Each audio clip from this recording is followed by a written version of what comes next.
This is a presentation of RVT Entertainment.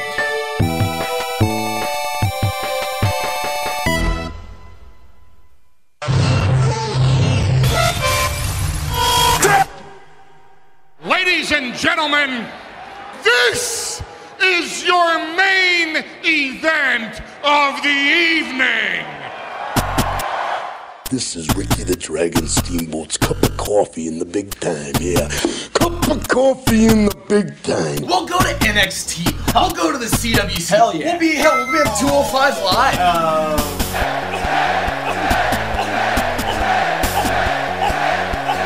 I can truly say that I have the whole damn world in my hand. Goodbye and good night. Hey, hello, ladies and gentlemen, and welcome to the Wrestle-Cast, presented by RVT Entertainment on thebrokeninfinite.com, Podomatic.com, iTunes, and wherever else you may find this fine audio recording and live on RVT Entertainment's official YouTube channel. Talk about professional wrestling, both in the mainstream and the independent scene. My name is Chuck Monster, that's Harry Righteous over there.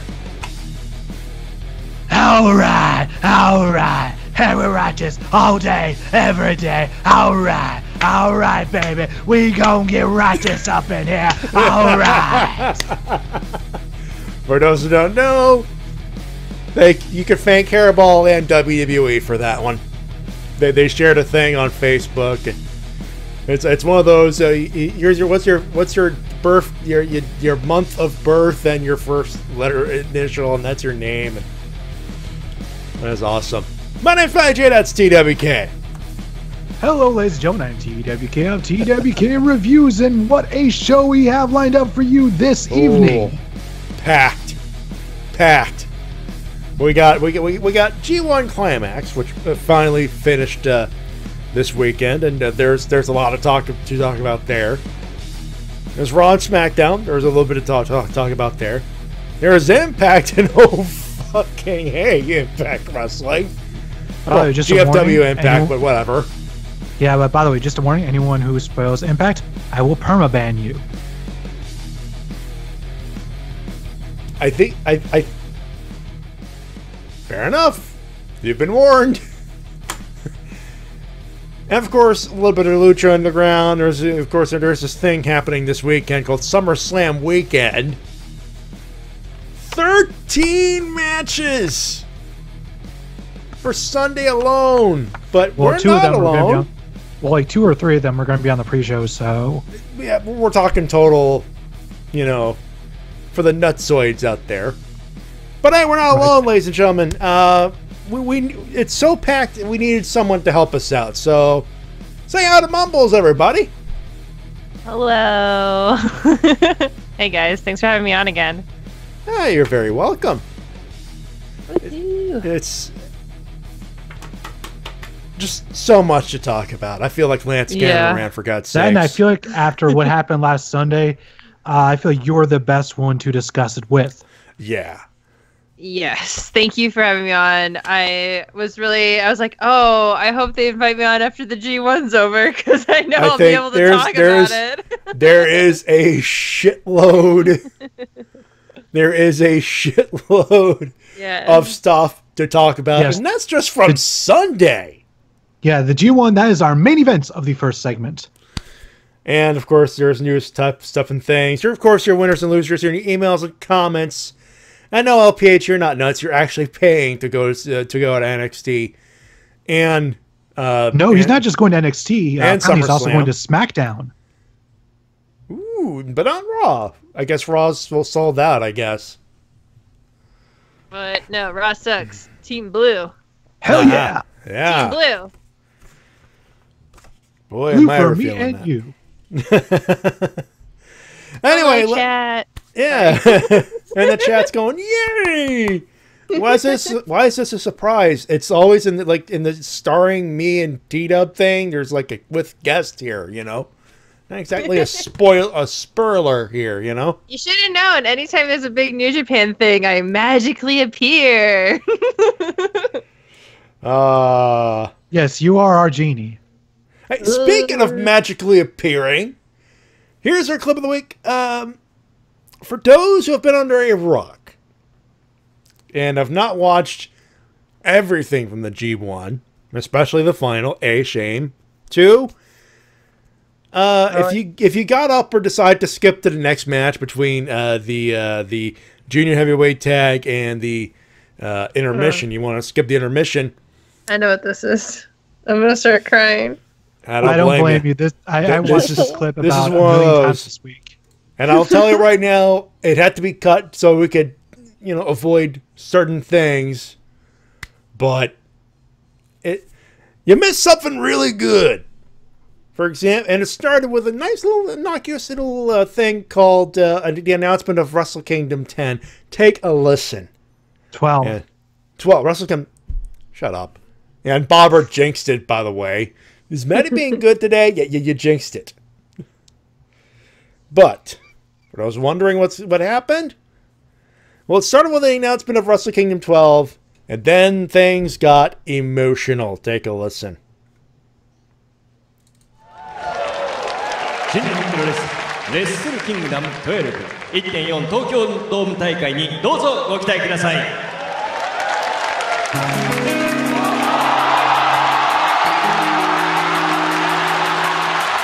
Wait a minute! Wait a minute, Rocky! We were just about to go to intermission! Katsuyori Shibata's music just hit! The crowd on their feet! What an enormous surprise!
Yeah!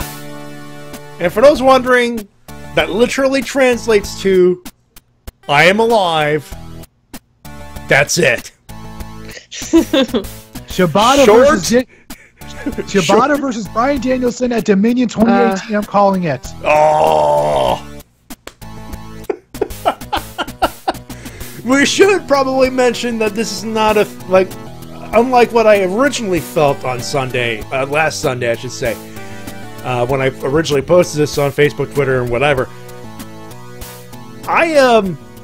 This is not an official, hey, I'm back. This is literally him saying, hey, everybody calm down. I'm alive and outside of the hospital. Yeah, he did. And I can do one bump. I can do one. He did an interview later on backstage where he says that it's a day-to-day thing where he's working towards it and he wants to return to the ring. He really does. And you could tell just by the everyone was crying, and people. Shibata was crying. Yeah. Who would have thought we would have seen that? Well, he loves wrestling and he loves New Japan, and he worked really, really hard. I mean, after he left for doing MMA stuff, they pretty much wrote him off. And when he came back, he had to earn everything that he did. Yeah. And he was finally getting close to, and you could tell, being a main eventer. You could tell that he was so emotional. You could see it in his face, which is usually stone, but it's like, if nothing else, if nothing else comes of this and he has to retire, he knows that, at that moment he made it. And I highly recommend everyone watch the version with the Japanese commentary, because I made that moment a million times more emotional. A million times they even better. Lost their goddamn minds. Yeah. And for those wondering, this is what I had. You know, I literally just, as soon as I got home and I said, oh, the moment's coming up, warm up and I put it up Adobe Audition, not knowing the Japanese commentary was actually better. Yeah. Kind of a regret there, but I did listen to the Japanese commentary and they went nuts. Even Liger was like, what the fuck? Is it him? Holy crap! Yeah.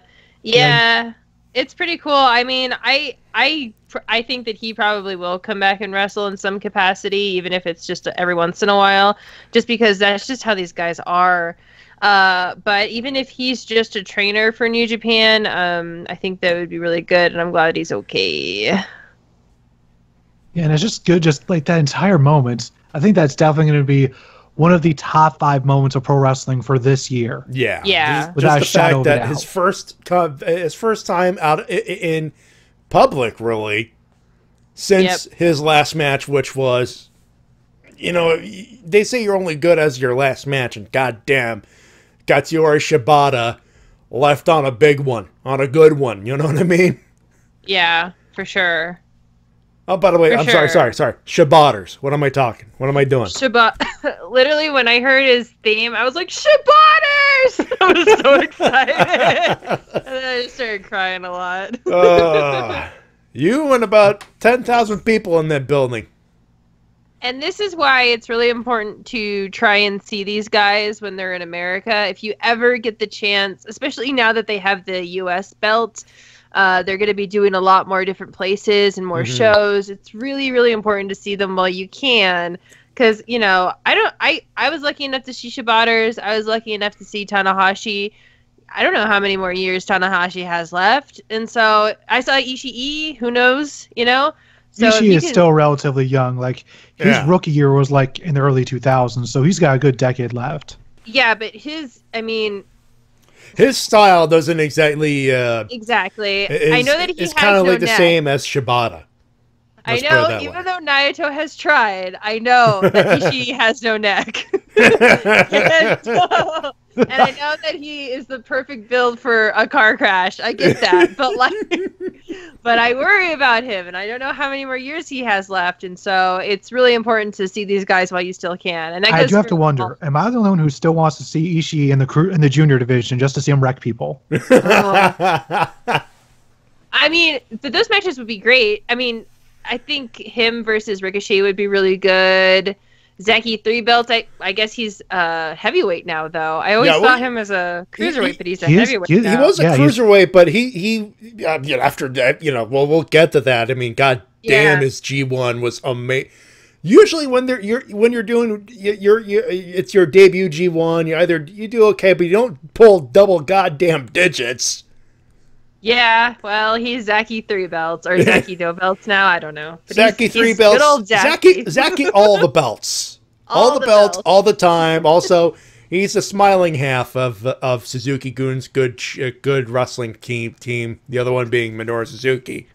Anyways, with that out of the way, we'll back to G1 in our main event. We had a nice little appetizer for you, ladies and gentlemen. Oh, yeah. But now we must get to some WWE news. First off, they gave away a lot of SummerSlam for free this week. Yeah, I will say this, though. The Cruiserweight Championship match, good call. They had, A, plenty of time. B, crowd was into it. C, a great ending. I didn't like it. Why not? Why not? Because I didn't get to see it. Oh, because it wasn't on Hulu. Was it? I thought it was on Hulu. I don't watch Raw, period. No. Oh, you're real Team Blue. Yeah, like I just fucked completely off Raw because it just annoyed me that much. I can't stand it. It's become unbearable on a solo mission. You see, folks, this is why I bring in Easy and I respect that. Jody and Mike to help, because I'd be fucking off Raw myself. I'd be like, yeah, done.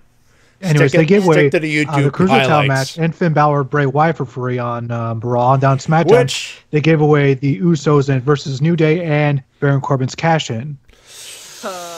I can't wait to talk about that. I also can't wait to talk about Jinder, but that's all SmackDown. So Raw, I don't know if I'm excited for any of these fucking matches from Raw. Like, I don't like the Enzo Big Cass stuff. I feel like Enzo annoys me, and I feel like Big Cass also annoys me. Oh, that reminds me. Did anyone see any of parts of Simon Grimm's shoot interview? No. Okay. Okay. Do tell. He destroyed Enzo Amore. He called him an abortion. Ooh. Oh. Because apparently Enzo doesn't know anything about wrestling. Well, I mean, you cannot know things about wrestling and still be good, like our boy Braun. Enzo would say he knows a lot, but then showcase how much he doesn't. Oh, I see. Yeah, don't do that. Like he, apparently at one point he was like, "Oh, Dusty Rhodes, he's like my mentor. I love him. He's my favorite." And then then at one point the whole bunch of boys reference Manny Fernandez, and then Enzo doesn't get it. So just a lot of moments like that, and a lot of things where it's like, "Oh, can you do this spot?" And he's like, "Oh yeah, I can totally do that spot," and then he can't do the spot. No, because he's not a good wrestler. He's pretty annoying on the mic most of the time, and he seems like everyone just doesn't like him backstage on top of everything else. And also the whole like Twitter thing that happened where he like didn't pay a stripper enough money, and like also has a bunch of like people backstage being inappropriate. It's like this guy just doesn't get it. Well, let's put it this way. Yes, he's got heat, but he doesn't have Baron Corbin levels of heat right now. Jesus Christ. I think Baron Corbin right now, I think that's just sort of a thing that's going to pass. I'm not sure if this thing on Enzo is going to pass, because Enzo is just, oh my God, how do you even still have a job after breaking so many rules?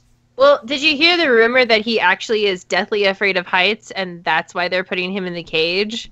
Oh, fuck. Yeah. Oh. I don't know if that's true. It's a total rumor, but that's what I heard. And that wouldn't surprise me. They're going old school with handling this then. Yeah. That's how they handle things old school. That's old school punishment, man. That is old school kayfabe punishment right there. That would explain so much as to why they resurrected this, because I was hoping this gimmick match was dead. I'm like, you only reserve this for you know, when you have a manager with so much goddamn heat, but yep. Well, he has heat, just now with the audience. Yeah. Anyways, let's talk about the Corbin cash-in. Oh boy. What's your immediate reaction, Mumbles? I loved it because I don't like Baron Corbin. I used to like him when they did that whole NXT 24 thing, and they had this whole background thing with him, and he was talking like candidly about stuff. I was like, this guy's going to be a great heel. But he's actually super boring, and all of his promos suck, and he's a bad wrestler, and he makes Shinsuke seem like he's a bad wrestler, like, amazingly. Like, how you fuck up Shinsuke. And so, for me, I was like, it was so funny, because I had such a bad day, and then I came home, and I heard about Corbin, and it, like, made the rest of my week magical. I was, like, walking on clouds. Funny, it's kind of like the same way it made my day today with Southpaw, but we'll get to that. Yeah, anyways, the only reason I liked it is because it basically means that we're going to get Shinsuke as a champion after SummerSlam. I don't know about that, bro. We'll get to that. No, it's going to be Jinder. There's no way they're giving up on Jinder this soon. They're going to have Jinder beat the shit out of Shinsuke, and it's going to suck. Come on. Yes. Come on. Yes. Okay, if I'm right, I'm gonna like tweet at you and be like, "Oh, I'm so right," and I'm gonna send you a bunch of like dancing gifts, like, "Ooh, I'm so good at stuff." And you know what? I thought me and you were gonna be mature adults. We're only mature about serious stuff when it comes to wrestling. Mumbles. We're doing a thing on Sunday because we're not gonna be live next week. we're recording right after the show. I hope if Nakamura does lose, tweet. Please, for the love of God, tweet. We'll read it on. We'll read it when we're recording. I'm going to tweet you guys, or I guess I'll email you guys a letter about how right I was and how smart I am. Ruz? So right. I'm so white, and I am so smart, and I'm good at wrestling.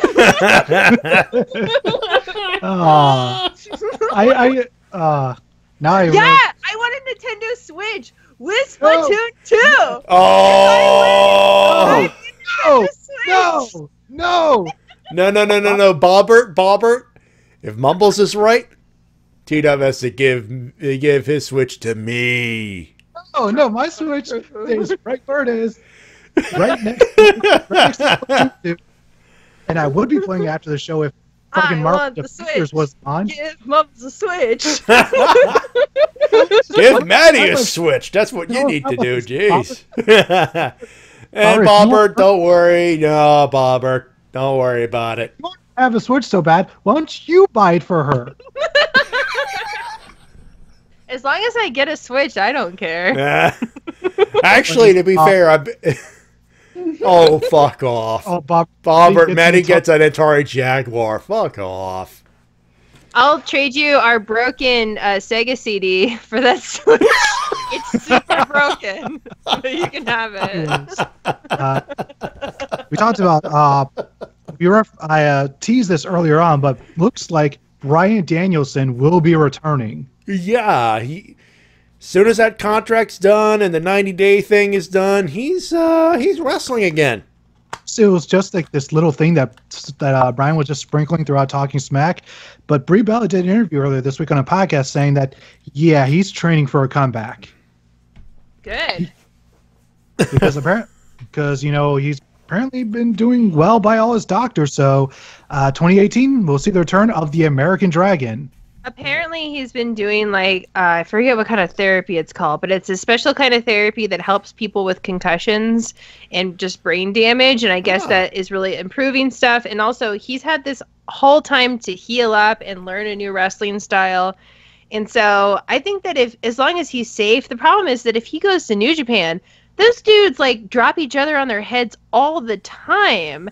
And I worry about Bryan going with those guys. I would rather see him back in Ring of Honor and work that style. Yes.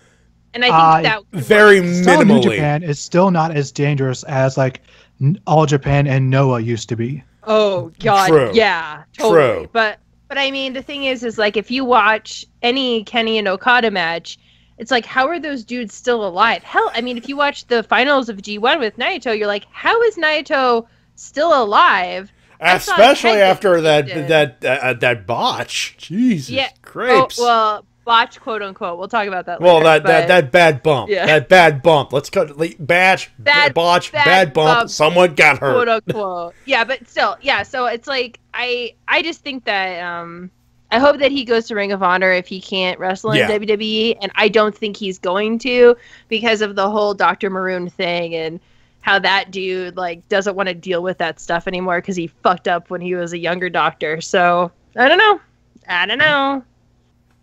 Yeah. Well, here's one thing I'm sure we'll be happy about in WWE 2K18 among some of the regular roster heroes that we were expecting. Dean Ambrose, Seth Rollins, Bray Wyatt, Cesaro and Sheamus. We also got some new people like Akira Tozawa and Sanity.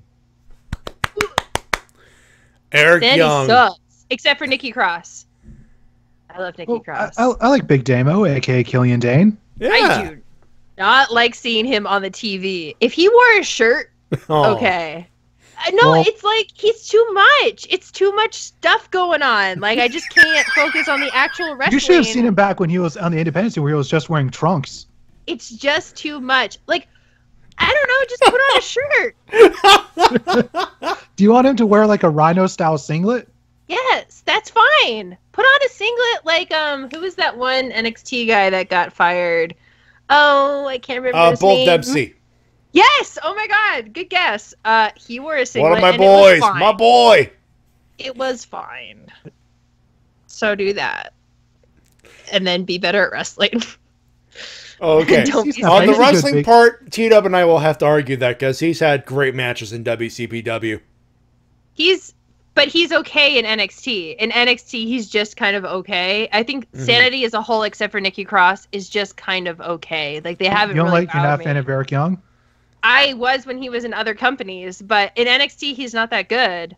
I don't know what it is about them being in NXT, but their matches aren't that good to me, except for Nikki Cross. So, Anyways, I am hoping that because we see Tozawa in the game, we're going to see a lot more cruiserweights as well. I mean, it would only make sense. I think Tozawa should go beyond the cruiserweights. I mean, I feel the same way about Neville, but Tozawa is so fucking good, and he's so charismatic and great, and everyone loves him. I think he could even just be an Intercontinental Champion or something. There are so many people in that cruiserweight division that could go on and should go on to do bigger and better things. Like Agreed. Austin Aries, for example. Who? Where is he? Where'd that Banana Man go? Is he? He's gone. He's gone. Goodbye. Yeah, he is gone.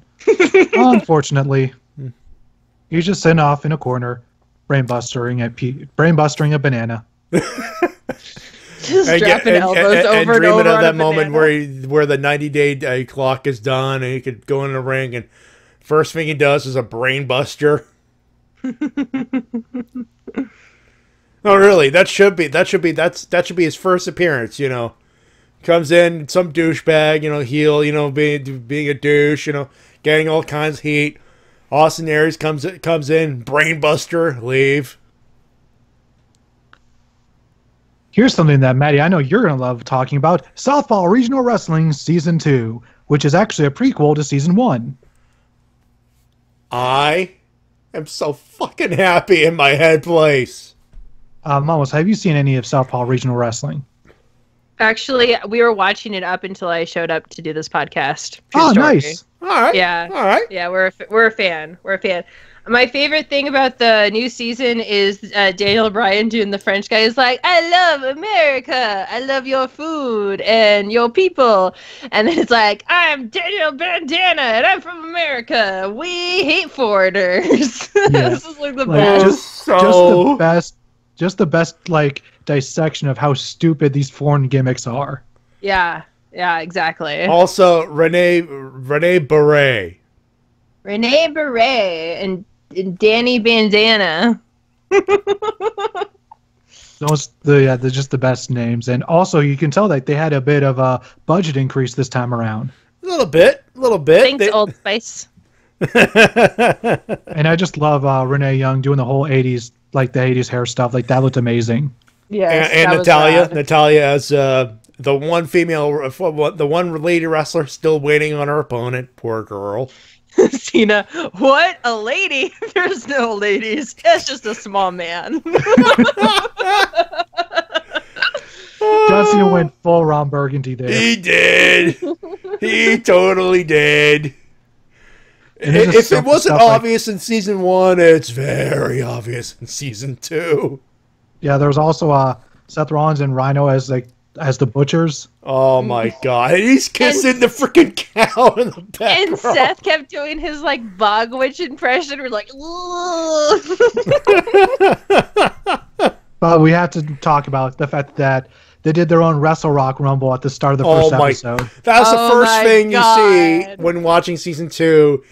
And I was at work and people were coming into the office of Matty, are you okay? Can't talk. Wrestle Rock Rumble parody. Go hell. And we can go on and on, but just go and just watch it. Yeah. You'll enjoy it. Also, The Miz and a Jew Fro. Yeah. You're welcome. Yeah. I will fight them because America and President George Washington.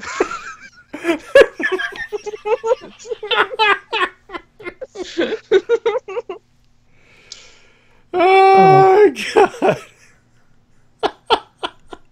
Right now on the Up Down Down YouTube channel, they are running a mini tournament for Rocket League. Yep. Of course, each team has a member of the Four Horsewomen in it. Yep. Which I think is cool. Nice.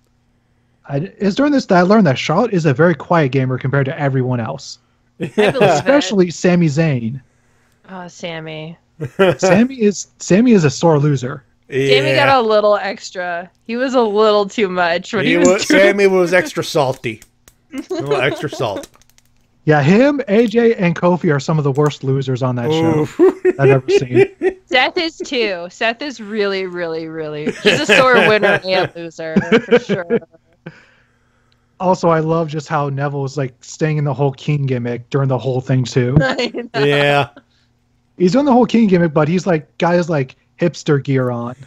He's got his shade. He's got his glasses. It's normal Neville, but keeping the gimmick. It's great. Of course, we had to end our WWE news with the most somber news of the week. Ric Flair has been hospitalized. He was hospitalized, I think, Sunday or Monday. And it was Monday. And he's been having a lot of organ issues, but it looks like there's a high chance he will make a recovery, but it's going to be a very long road. He could be in the hospital for a couple months. It looks like. So, hoping for the best. He's out of the rough stretch. Let's put it this way. It seems to look that way, but it's still really rough. Yeah. Anything could happen in the next couple months. Just hoping for the best. Just really, really terrible news. I saw someone bring up an interview Ric Flair did a few months back where he's talking about how he has a lot of alcohol issues. Like it's just like apparently that's his one vice is he loves to just drink a lot of alcohol. Yeah. Which is obviously no secret because even up to recently, like he's been Nation just all the time. Like that's just how he lives. Yeah. That's just how he is. It seems, which it's unfortunately. Addictions they always come back to bite you. I think the safe thing to say right now is let's hope he recovers. Yeah, I'm really hoping because he is one of the greatest of all time. Moving on to Impact, this is where we're officially getting our GFW input into the show. Yep. We got green ropes, but now the belts are bluer. Yeah, new belts. Did they still force that poor owl to come out at the beginning of the show? No, that was just for Slammiversary. Oh, thank God. Okay. How much of a fan of Bruce Pritchard are you? Not very much. Not at all. Not at all. Good news, he's out of there. Yeah. However, taking his place is just as crazy, Jim Cornette. That's right. That's right, worse. Motherfuckers. He's back. That's worse, for sure. In some ways, yes. What I find interesting about this is because I could have sworn that there were so many occasions where he kept on saying he would never return to Impact, and now he's back. I wonder how well he's getting paid. What was that?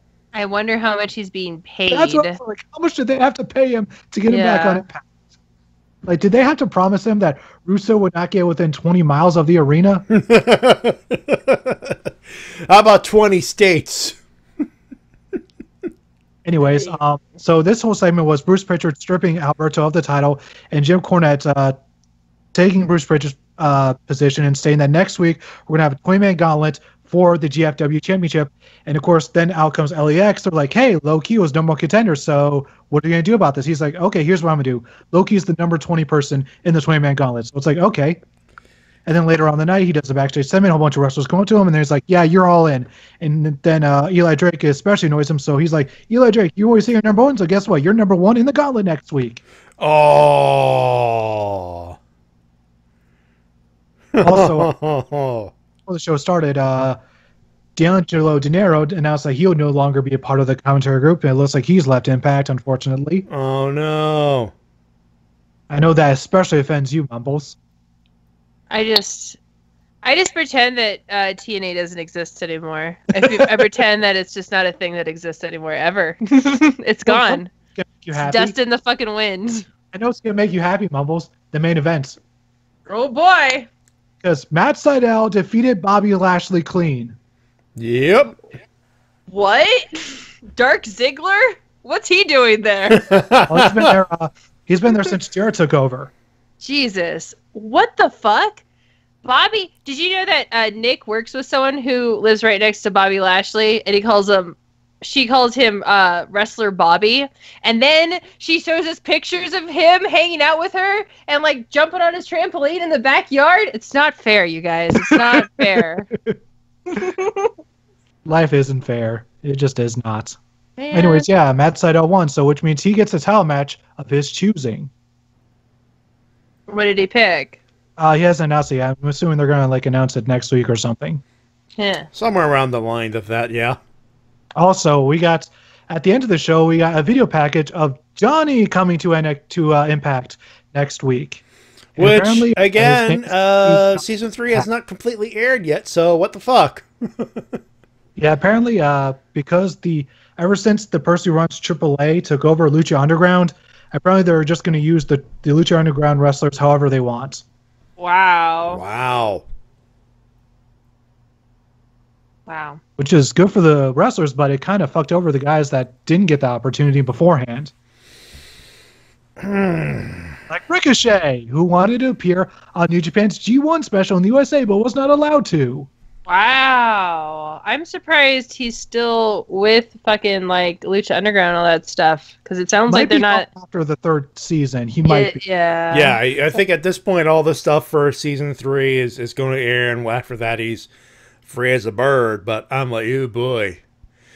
I'm telling you, and we haven't heard anything from a taping schedule or anything of that matter. Apparently they are getting ready for season 4 tapings. They're finally getting ready for that. About fucking time. Kidding.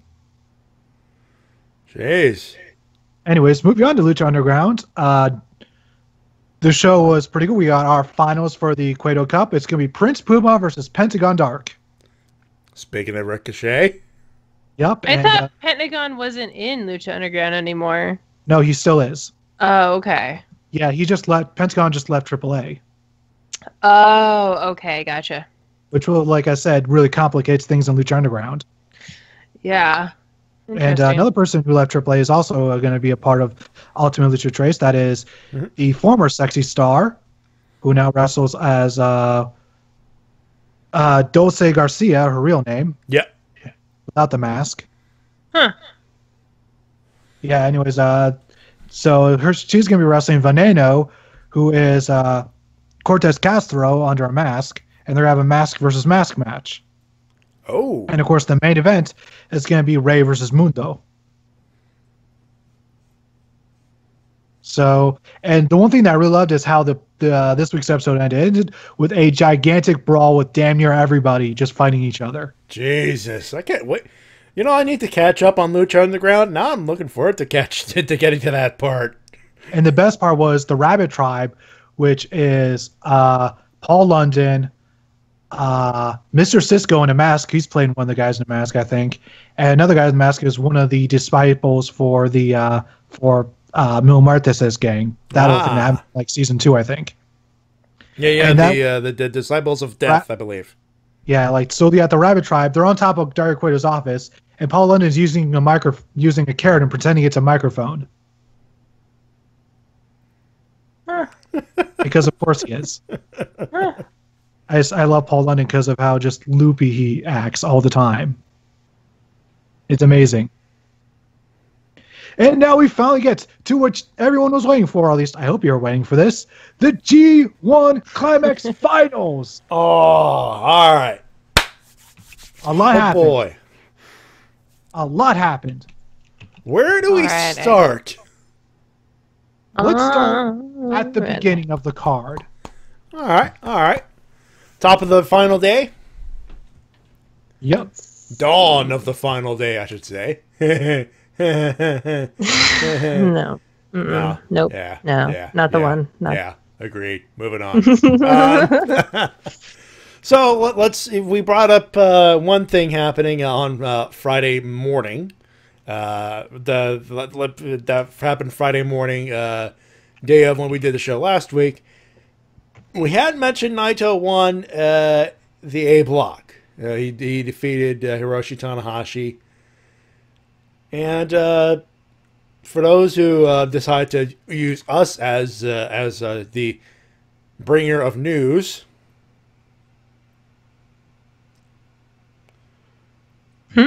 Hold on. Why are you giving me high encoding? I'm not even encoding. It's a picture. OBS. Anyway. So if you don't decide to use us as a jumping on point to this stuff, A, what the fuck are you thinking? B, bad choice, but it was Kenny. He defeated. Well, let's talk about that. About the B block, the main event of the B block. First off, Yano beat Minoru Suzuki. He did?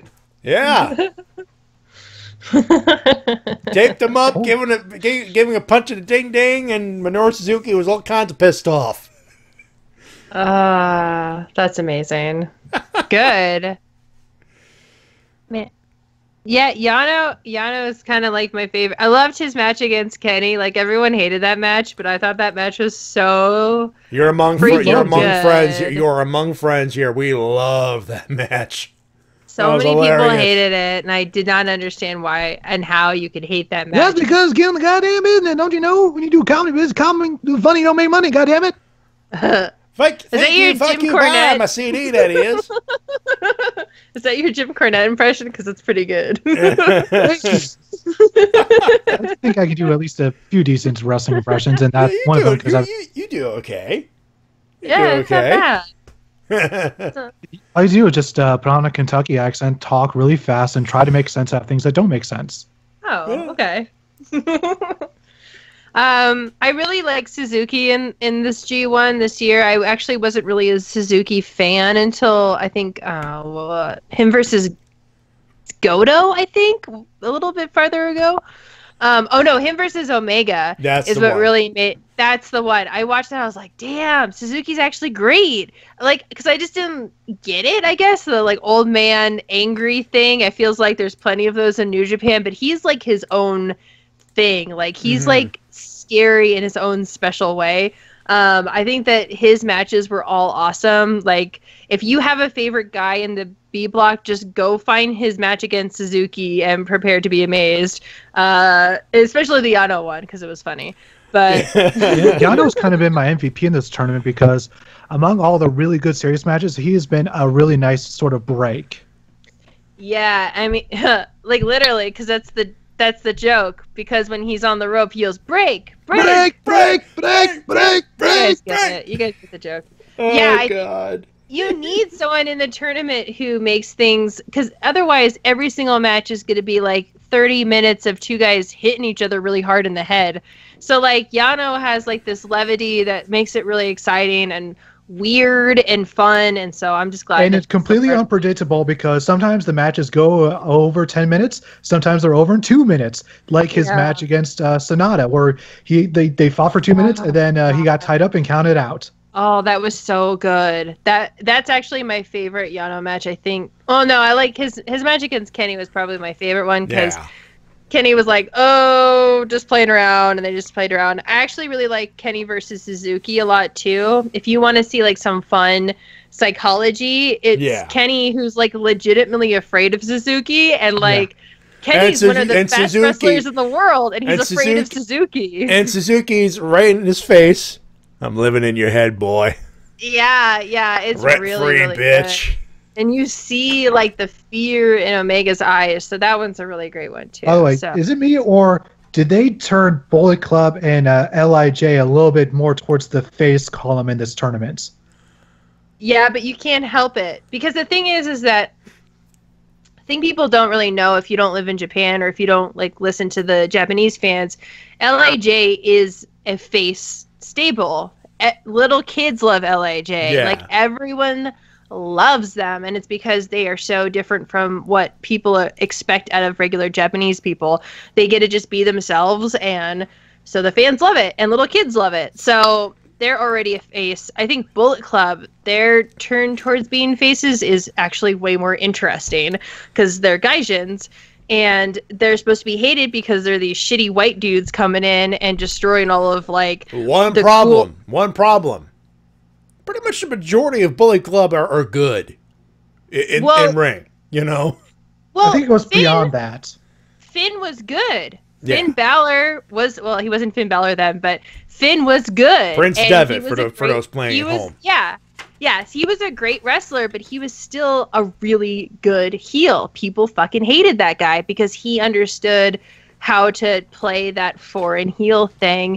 And I think Kenny was really good at it too for a while, but he's too charismatic and he's too goddamn good. And the Bucks are too cute. Like, everyone loves Marty Scurll, everyone loves Cody, so it's kind of hard to boo these guys. So I still can't believe, like, on the I'll first tell day you this: it's hard to boo. I mean, if you're Japanese, but if you were in those 2 days in the G1 special in U.S., Cody was a heel. Yeah, that's interesting. Heel. Cody Rhodes is kind of off topic, but Cody Rhodes is kind of one of the most interesting dudes in wrestling right now because sometimes he comes out and he's a total babyface and everyone loves him. Everyone's happy to see him. And other times he comes out and everyone's like, fuck you, Cody. And I think that's really interesting and weird. I think when it comes to at least the G1, I think people are booing him just because they really didn't want him to be the one to beat Okada. They wanted that to be Kenny. Yes. And anyone who thought that Cody was going to win is out of their fucking minds. But that was the best Cody match that I've seen on his indies. It was better than his Ring of Honor title match. Him against Okada was the best match I've seen him do in the indies. So, I don't know. This Ring of Honor title match was pretty good, though. It was good, but I liked him against Okada better because Okada's like top 2 best wrestlers in the world. So yeah, Okada's definitely one of the MVPs. Yeah. Anyways, getting on with the main event: Kenny versus Okada. Speaking of Kenny and Okada, they went 24-40, and won. Okada, you sure you're just selling, or is your neck really fucked up? Because god damn, he sold it like a boss. Yeah. So Omega finally won one. He finally pinned Okada. The interesting thing about this match is their first match was like a long, crazy ass match. Their second match, they ran out of time. Yeah. And so their third match, Omega's like, okay, I need to go as fast and hard as I can because I think they only have a 30-minute time limit. Mm-hmm. And you can see him just going as fast as he can. And Okada is hurting. I think he had a really shitty, or not a shitty match, but like a really tough match. Like his last match before that was against Minoru Suzuki, which won a 30-minute draw, and they beat the shit out of each other. Exactly. So Okada is not feeling great, and you can see how he was kind of selling his neck even when he was coming out. Yeah. He looked like he had a stiff neck and he wasn't doing good. So it was really interesting to see Kenny just go for it and go as hard and fast as he could. And the whole match is Kenny's speed. And I think that's why it was so engaging. And it also makes the finals interesting, which we'll get to. Yeah. So, yeah. Omega finally won one. He finally pinned Okada, which that makes things a little interesting for the second half for the rest of the second half of the year. Yes. And then we go on to the night in question. Let's see what we have here. Let me just bring up the night in question. By the way, all 3 nights was at the Ryogoku Sumo Hall in Tokyo, and they had some undercard tag matches. It was they had. One cool thing was Nagato's last match against Bad Luck Fale. There's a little bit where, Fale would throw up the 2 sweet out of respect and bow in respect to Nagata after he pinned him. So that was cool. Yeah, that was. But one thing I have to note is earlier in the night we saw a good tag match, and Tiger Mask 4 actually came out wearing the Tiger Mask W mask. Yeah. Yeah. Like the one that he wears at the end of the season. I was like, oh, that's kind of cool.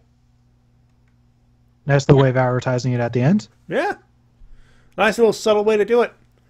The first one to talk about, though, really is junior tag belts. Yeah, junior tags. It was the last match before intermission. It was Ricochet and Ryosuke Taguchi taking on a damn Young Bucks. And Ricochet, sold his goddamn leg off. And 2, They won. Taguchi Japan got some gold or silver in this case, but still. Oh, we should note that there was for most of the night it was a 3-man commentary team: Kevin Kelly, Don Callis, and Rocky Romero. Rocky Romero. I'm getting sick of Don Callis. I don't know why. You don't like Little Rocky? I love Rocky. I think Rocky actually did good. I am starting to hate Don Callis with a passion now. Oh, yeah. This guy. Yeah.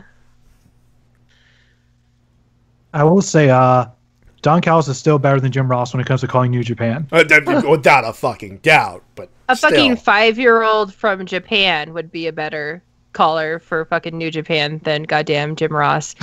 Jim Ross disrespected my favorite wrestling fucking brand, and when I remember watching it, I was so excited for Jim Ross to call it, and I had never watched his stuff on Access, and I was like, oh, this is gonna be great.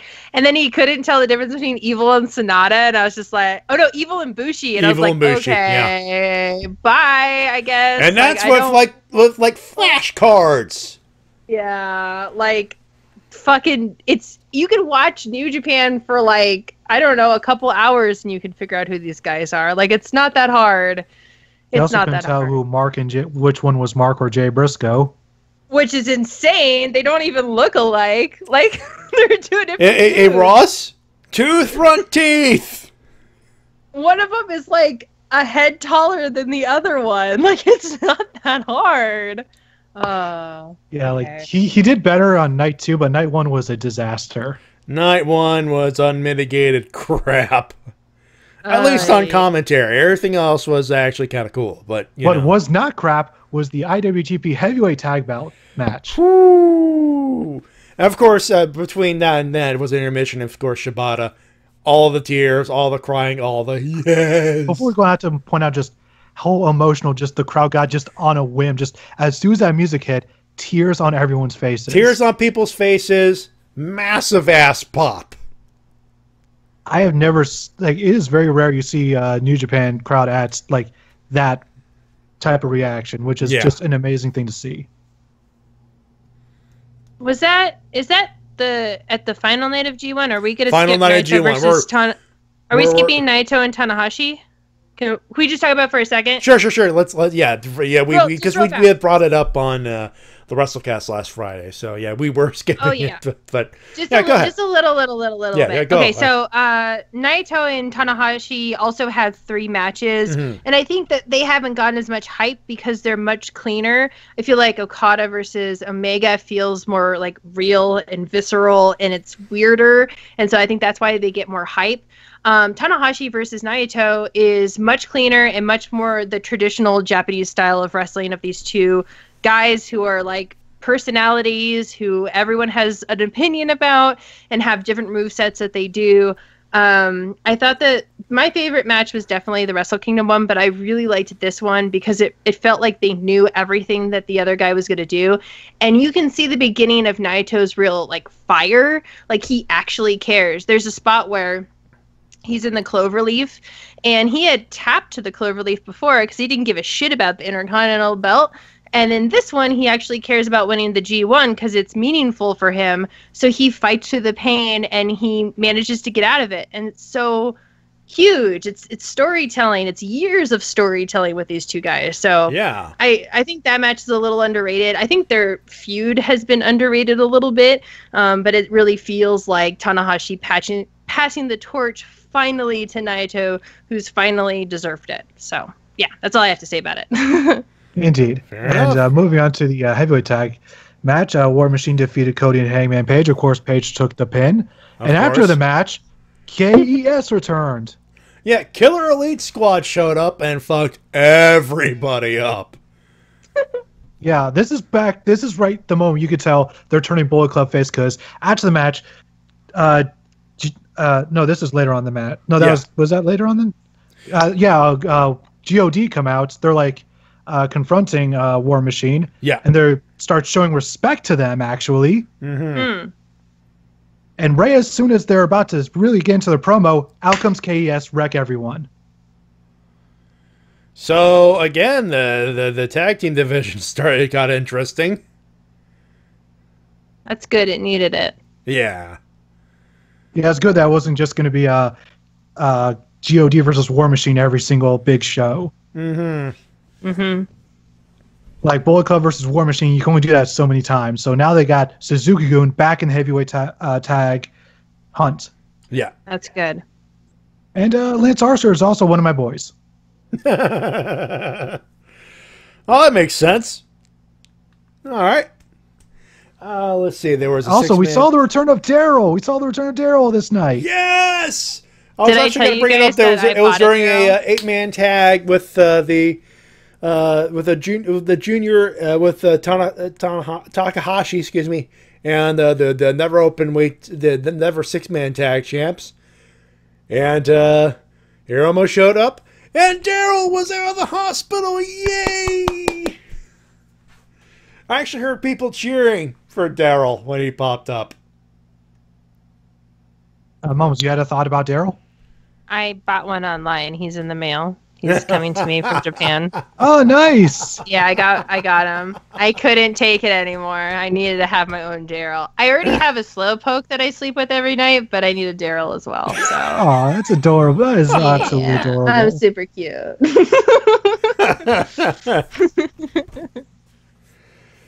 And of course, in our main event of the evening, Naito, Omega, what a match. God damn. 36 minutes, 35 seconds it went.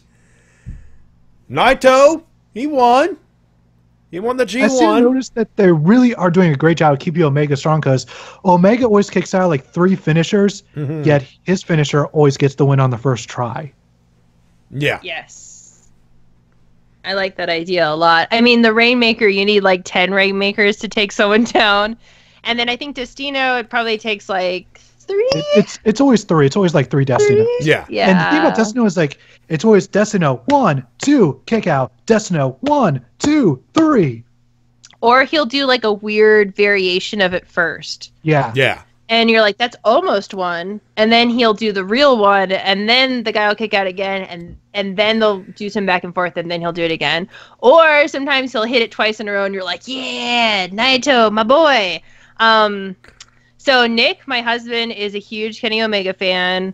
And he was so sad. And I was so happy because I wanted Naito to win because he's my boy. And he just could not handle Kenny losing.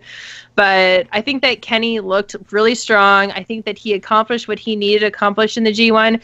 And I think that he's going to go on to fight Ibushi. And that's all anyone wants ever. That's like wrestling heaven. It's like we might as well just be dead after we watch them fucking fight because that'll be it. What else do we have left? That's it. That's all. Well, I don't know. What do we have left? I don't know. Kenny Omega as the IWGP Heavyweight Champion of the world. Maybe? That's it. Hold We're on. done. Kenny's not winning that belt until probably next year, sometime in the summer, I would imagine, at the earliest. But right now, he's the U.S. champion, so I didn't think he was going to win because he already has a belt. Exactly. And also, before we get to the celebration, backstage, Kenny Omega had a reunion with Ibushi where they sort of reunited. They're like buds again. Yeah, at the end, and then Kinda. They hugged. If you're curious, I really suggest to go watch it online and kind of see it for yourself. Yeah, it's almost like they're buds. It feels more like, I don't know, they just have this connection that's beautiful and amazing. And I just want to see them fight. Mutual The respect. English commentary pointed out that Kenny Omega was wearing half of his tights and the other half were Ibushi. Yeah.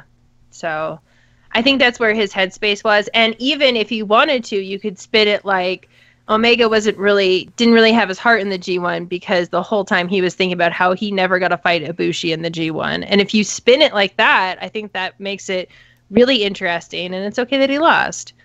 So the really interesting thing about this match is that Omega beat Okada by going as hard and fast as he can. Yeah. And that doesn't work on Naito. You cannot go as hard and fast as you can against Naito because Naito don't care. He's gonna keep playing with you and bring it down to what his pace is. Yeah. And I think that was really interesting. There were 2 spots in this match that were fucked up and apparently planned.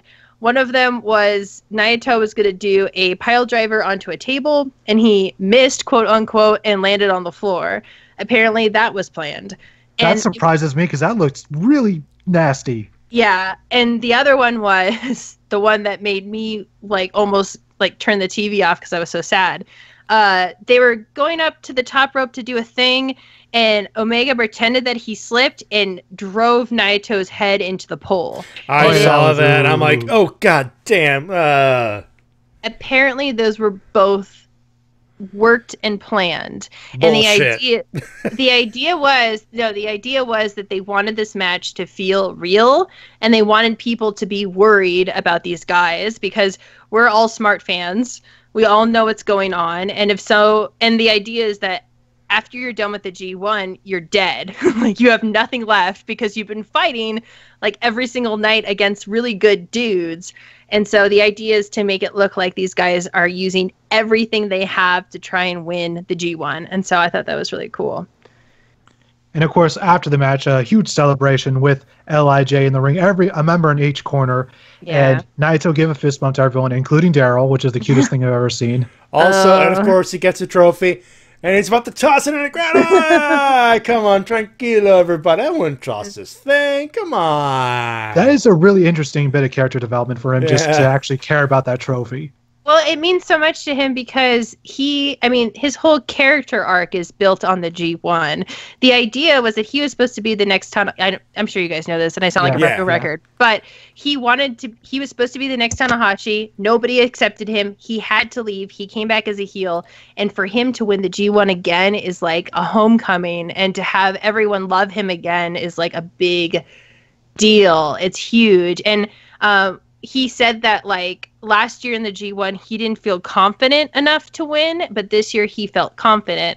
And I think that's a really interesting thing with Naito, because the whole thing with him is that he's not supposed to care, and he kind of showed that he did care. Yeah. And he cares about people loving him again, and he wants to do well. And I think that's really as face turny as you can go with Naito. Yeah. So yeah. You think he's going to win the belt at Wrestle Kingdom? Yeah, I think he has to. My thought is that there are 4 top guys in New Japan for now, as long as Tanahashi can be there. And it's Tanahashi, Naito, Okada, and Omega. And I think that Naito, him winning is going to prove that he is definitely one of those 4 guys. And I also think it's really important just for his character and for all the fans, because he has so many fans. So, yeah, I think he'll win. One thing I do like about New Japan is that when they want to cement someone's top guy, they like, if the fans get behind somebody in a really huge way, they're like, okay, we hear you, and we see this person is performing at their top level, so let's do it. Yeah. And I honestly believe that if Shibata didn't get injured, I feel like he may have been in the spot instead. Mm-hmm. I think so, maybe. I think that actually he would have taken Tanahashi's place in the top 4. I think Tanahashi's on his way out. Yeah. I mean, I know that he's only 40, but dude should have gotten fucking like surgery a year ago, and he refused to, and it's just getting worse. And so I think that they wanted to have Shibata's take over for Tanahashi, and it's just like that didn't work out. But it looks like now instead they're gonna have Evil take Tanahashi's spot. Oh my God, Evil was so good in the G1. I'm so proud of him. I'm so happy for him. He got a win over Okada. He spoiled Okada's table run. And in a really cool night too. If you're interested in watching some good G1 matches, watch him versus Okada, and then also watch Juice versus Kenny, which is great. That goes up saying. So I think New Japan is so cool because last year they lost Shinsuke, they lost AJ, they lost most of the Bullet Club, and they still managed to make stars. And that's something that WWE can't do. What stars are there in WWE except for John Cena? There's who? That's it. It's like Bayley. It feels like Xavier Woods and the rest of the New Day could be stars if they market them well. But they don't. And it's like with Bayley, she was a perfect chance to have a real babyface star, and they ruined her. Now people boo her. So it's like that really depresses me, that whole situation. It's really, me too. It's really cool to see that New Japan isn't afraid to be like, okay, let's make new top guys and really run with it. And everyone's behind them, and everyone loves these guys. So it's nice, and this is the time to be watching New Japan. Not a couple years ago. Now's the time. Yeah, and what's interesting is that if something doesn't work, they're like, okay, what isn't working? What can we do to make this work? Mm-hmm. Yes, exactly. And then they change accordingly. They don't just bury their heads in the sand. Exactly. Yeah, because that they just want to be successful, and that's why I think they're the number 2 company in the world right now. I mean, Ring of Honor is a close third, maybe, but I think New Japan has the most intrigue, I guess, with people. Definitely the most upside when it comes to just wanting to watch really good matches with really good storytelling, and it really proves that you don't need a whole bunch of backstage skits to tell a story. Mm-hmm. Yeah, exactly. Sometimes, I've been saying this for so long, but sometimes all you need is a ring and fans and wrestlers, and that's it. And Kenny singing Teenage Dream after he wins. That's all you need. Oh, I watched Being the Elite. Did I tell you guys this? And I enjoyed it. Is it because of Tonga? It's Tama Tonga, isn't it? Oh no, you knew. How did you know? Because I know he's one of your favorites. So I was like, and I meant to tell you to watch it because I was like, oh, I need to tell Mumbles because Tama Tonga's on this episode. You know what's so funny though is that Cody was my favorite part, and I am not really a big Cody fan, but he was so funny. He's like, hey, how you doing? And Cody's like, not good. I went to sleep one night and I had a last name, and then I woke up the next day and I don't have one, so now I'm just Cody. It's just like, so funny. Yeah, it's basically just. And now I don't even have a catchphrase. Fuck the revival. I want to say fuck the revival. Yeah. There's an envelope. We're always watching. Oh my god. Amazing. I just want to know where they're going with this storyline on Being the Elite. Who's going to be revealed as the Stooge? Yeah, it's fun. Because the only thing I love about Being the Elite is that there's always a payoff to everything. Wasn't there a literal wasn't the whole Adam Cole thing most of it on Being the Elite? Yeah, basically the entire thing was on Being the Elite, and then it got paid off on a pay-per-view. Yeah. Also, speaking of Bullet Club, for last week they were teasing hard trying to get CM Punk to join the Bullet Club. Oh my god, yeah. You don't want him to be wrestling anymore because I don't know if he's still good. I think he might be too old now. Who knows? But you know who they should get to join the Bullet Club? John Cena. No. Well, I guess as a marketing thing that could work, but I also I think that if they want to connect with music fans, there's one person they need to get to join. Okay. Oh.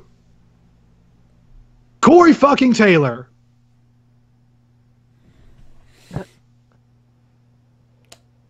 Yeah. Okay. Okay. Totally not Googling that right now. Sorry. Lead singer for Stone Sour and Slipknot. Yeah. Taylor.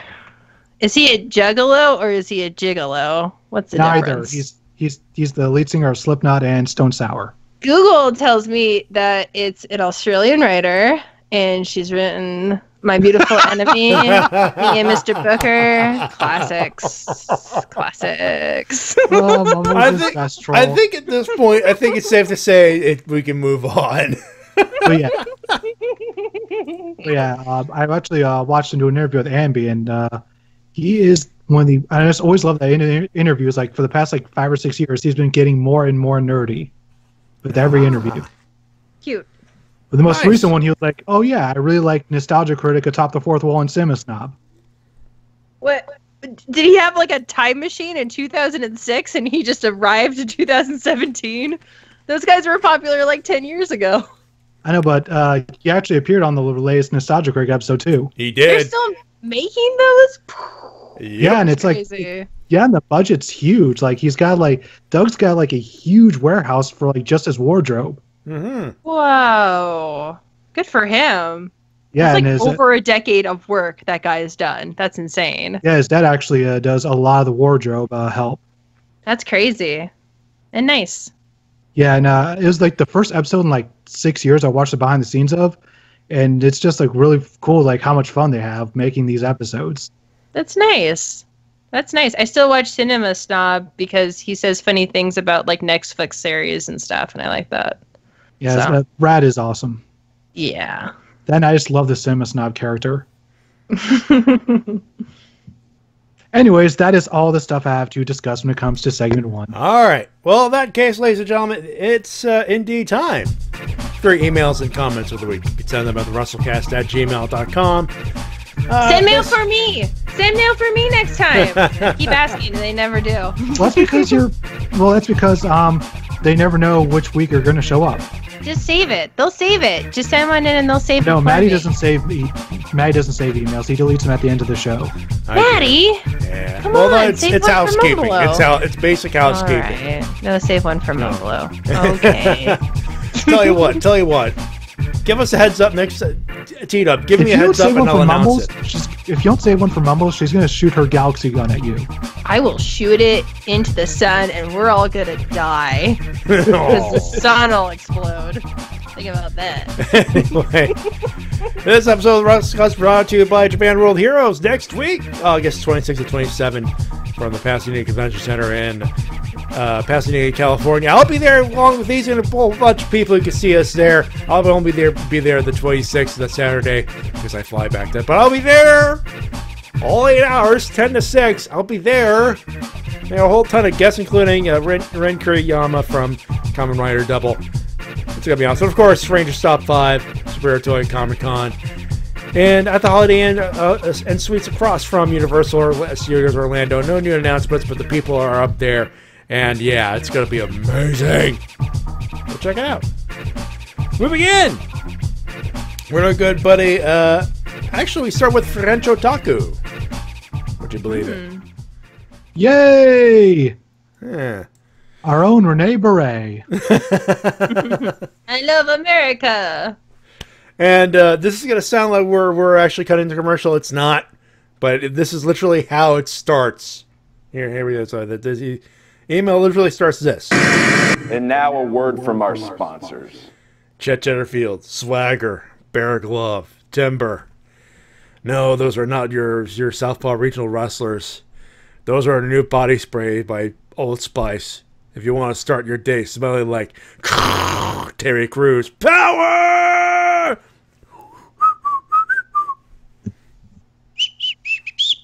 Thank you.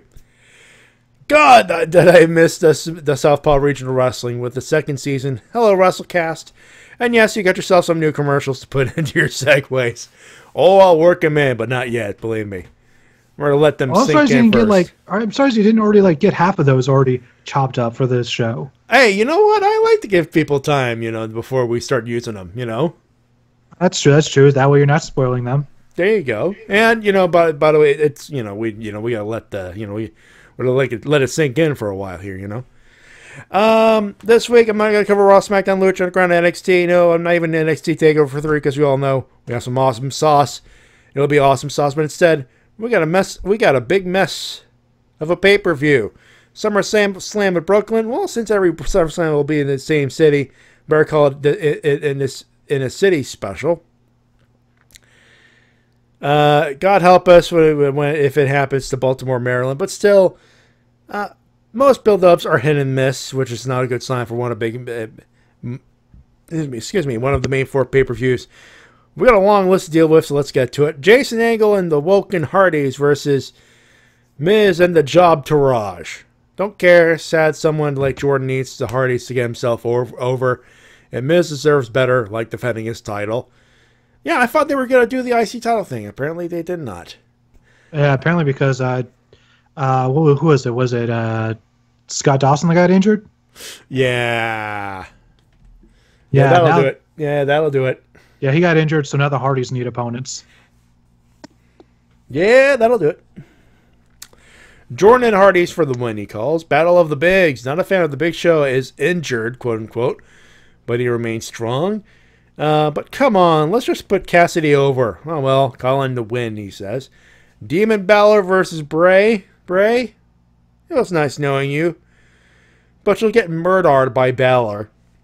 Also, you did brought last Monday your barrel of Sister Abigail. Did you bring your barrel of Sister Abigail? I'm going to need it for a future bad pay-per-view. Out of Nowhere versus Spiritual Animal. Give a win to Rusev. He deserves better. Actually, if I read it, it's rumor, but apparently he's he's in negotiations to be let go from his WWE contract. Wait, what? Apparently. Wait, Facebook. what? It's Facebook, which I think Cage Site seats, so I do take it with a grain of salt. I hope not. Yeah. No, that's not the case. That's why I take it with a grain of salt. I actually don't believe that. But it's something. It's worth it's worth noting. John Cena versus Mr. Sandow 2.0. What a shame that Corbin cashed in his Money in the Bank briefcase and lost thanks to Cena interference. If he doesn't win on Sunday, consider his career over. Good. Okay. This Sunday match is basically going to say, because John Cena basically holds the career in his hands, and if John Cena doesn't like you, then woof, you're done. He'll You're crush fucked. you like You a little are dove. fucked. He'll either let you free like a free dove to be free in the air, or he'll crush you with his own mate hands, big old meaty hands. Does John Cena have Yowie hands? Ooh. Yowie hands? Isn't that Yeah. a type of like porn? Yowie's gay porn, but Man it's on also- man, yeah. Yeah, also No. He's got to be. It's more. I would say Breezango is more Yahweh for sure. Wouldn't you say? I feel like I just. The thing is, like, there's a thing called Yowie hands. Isn't that? But they're too big and muscular. Exactly, Like those, big hands are Yowie hands. no, those. I learned no this. way. I learned this because thanks to Let's Player Lucajin, who Oh. kept on calling Miles Edgeworth's hands Yowie hands. Oh, and he has big old meaty claws. That's interesting. Okay. Yeah, I Well, highly thank- recommend it. You know, if you Moving right along. Cruiserweight title, Neville versus Akira Tozawa. Big up for Tozawa to dethrone the king of the cruiserweights. But it could have waited for the pay-per-view to big payoff. Still, I expect Akira to retain. If they waited, it would have been a 5-minute clusterfuck and it wouldn't have been as good. That's my argument on that. SmackDown tag title, New Day versus Usos. SmackDown needs more tag teams. Whoever wins, I expect them to square off with either Sanity or Harper and Rowan. Makes sense.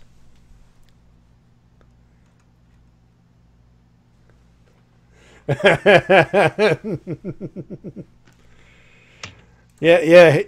For those wondering, I just read T-Dub's reactions. Like, can't silently, Matty. For I what? will cheap plug.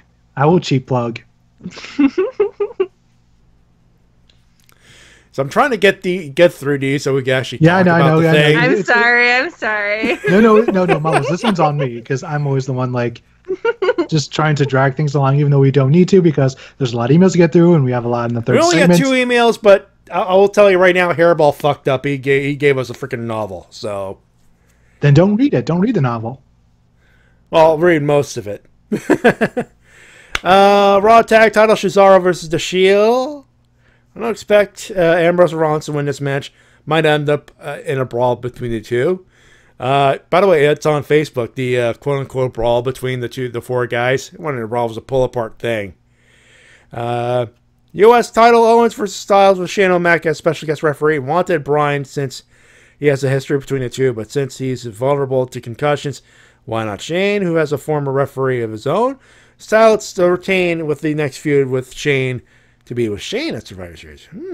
I thought it'd be more Steen and Shane. But SmackDown Women's title, Natty versus Naomi. Expect to cash in from Carmella and hopefully be a successful one. Yeah, that would help. Do you think Naomi is going to make Natty P again? Do you guys think? I think so. That's a reference to my podcast. Fair The enough. butterfly belt. Okay. Raw Women's title. Because The apparently Boss you versus- like that belt. I have complicated feelings that I won't discuss here about it. All right, fair enough. Fair enough. Raw Women's title, The Boss versus Baywatch wants its chair back. Pisses me off that Bailey got injured and booed out of the country of Canada. I expect Alexa again to retain against via shenanigans. WWE champion Shinsuke Knox versus Maharaja Extreme. Put the belt on Nakamura, please. And champ belt title, Vince's personal harem, a big sweaty man. Right now, Vinnie Mac must have the best orgasm of his life with a mass in the main event. I wish the winner is Samoa Joe, but it's going to be Lesnar until WrestleMania, with Reigns in the main event. I hate wrestling sometimes. That's it. Enjoy You your should watch weekend. New Japan. You should watch New Japan. It'll make you so much happier. You'd like it. Yeah, you'd like it. It's good. When wrestlers actually get cheered, they get pushed up the card. What? What is this? Fan reaction actually changing how things go in wrestling. Next thing you know, that heels are actually effective at being heels. What? Dude, next thing I know, it's insane. It's madness. Next thing you're telling me is Michael Elgin is over in Japan. Well, big Boo, Mike. Boo, Big Mike. Boo him. Boo. I was just. It's okay, that joke went a turn I did not expect. It's okay, Mumbles. I haven't forgiven Michael Elgin for killing Kenny Brumega either. Exactly. You get it. I'll never forget. We saw him live, and he did a cool tope onto a billion dudes, and I was like, that was cool, but still, boo! I hate you. and then there's of course we're gonna forever hate Bad Luck Fale for fucking up Daryl. Well, luckily Daryl's okay. At least he's okay. That's the important thing. He also did commentary for Ring of Honor this week. Ooh. Wait. Bad Daryl? Luck did? Yeah, Daryl was on commentary. Aw, good for him. He'll be reffing soon. He'll be a referee soon, I'm sure. Oh, dude. All right. That's it. They're training your weekend. An awesome best and worst of mid-year you did. And now Thud, he sleeps. Hey. Next up, Hairball. We need to talk. I know you like to do both. You want to do the best and the worst stuff. You put up all this stuff.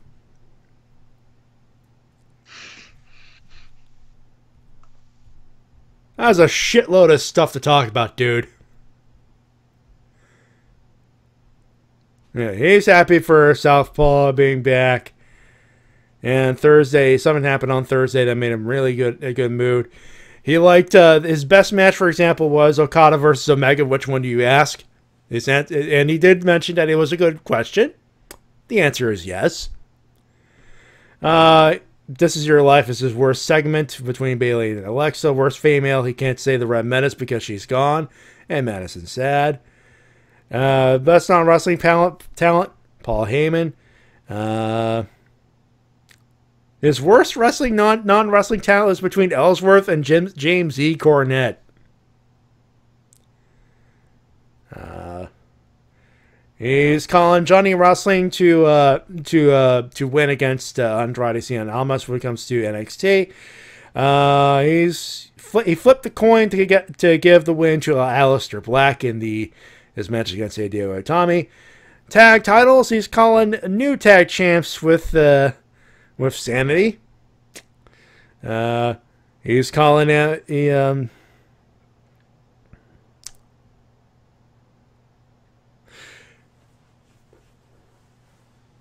okay, for a second, the way I was reading it, he was actually going to call something else. But he's calling Ember Moon to become the new women's champion.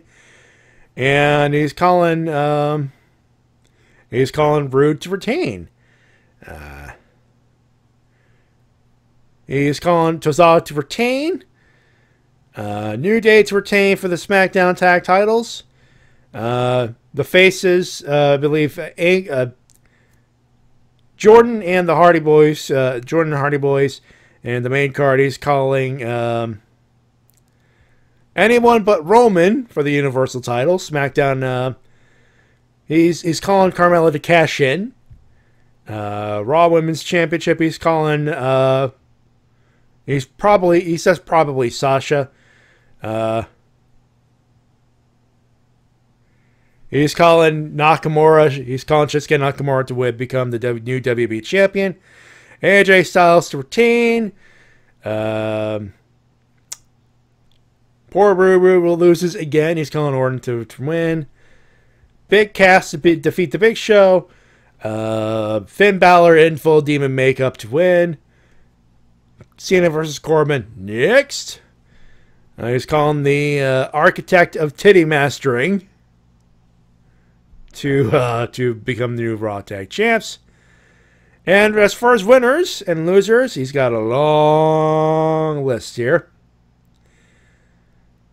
Let me just get through here. Fashion Police, these guys are hilarious. Eli Drake, because spoilers, he's not going to say anything more than that. Dario Cueto's new wardrobe person. I wonder how many pants he'll have to change after what he saw with that brawl. Set of losers, I'm going to call this category hashtag dumpster fires. He hates, so his losers, we'll just call them losers. Baron Corbin's new theme. One James E. Cornette, because of the Dickplex. Vincent Kennedy McMahon, asshole, because of the whole debacle of, because people think Shinsuke Nakamura is ruined in WWE. I mean, he's still facing the WWE champion this Sunday, but whatever. And yeah, that's about it. Before we go to the third segment, sure. One of CNN's people is watching New Japan at the White House. What? What? Yeah, Jim Acosta from CNN has a picture saying, "One last one in the briefing room tonight from the White House," and in the TV in the back, you can see New Japan Pro Wrestling. Pick. We need a picture. I'm retweeting it. Oh.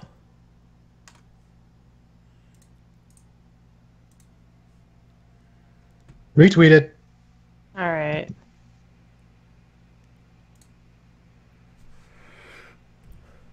What is happening in the world? I know. Hold on. Well, Is this the end times?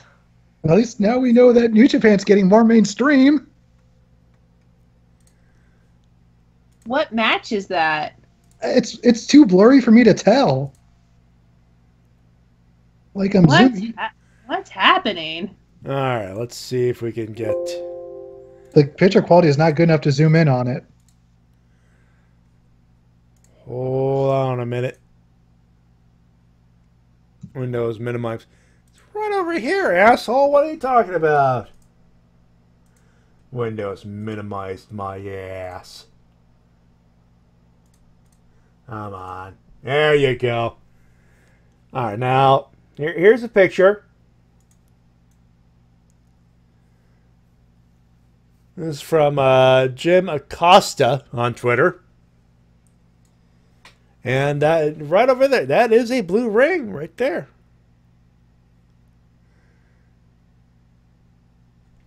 Looks like they're watching the G1 Climax. Oh, it must be on Axis. I wonder if they just had Axis on. Probably. I just don't. I'm gonna not think about it too much.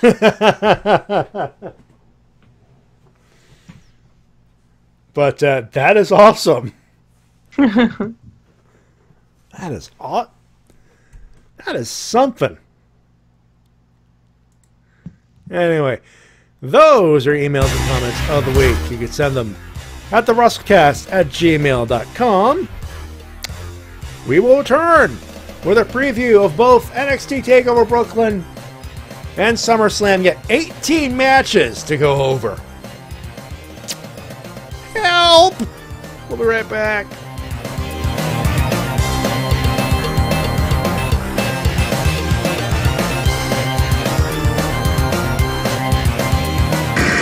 And now a word from our sponsors.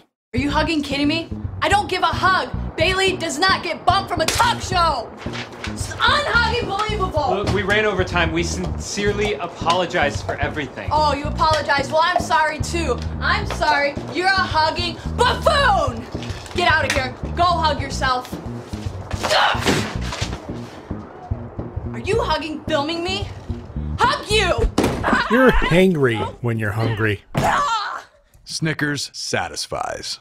This is WMOB Mobile, 12 on your channel dial and 12 in the TV ratings. Ladies and gentlemen, I'm Lance Catamaran, and welcome back to another edition of Southpaw Regional Wrestling. You lost? They do exist. Trust me.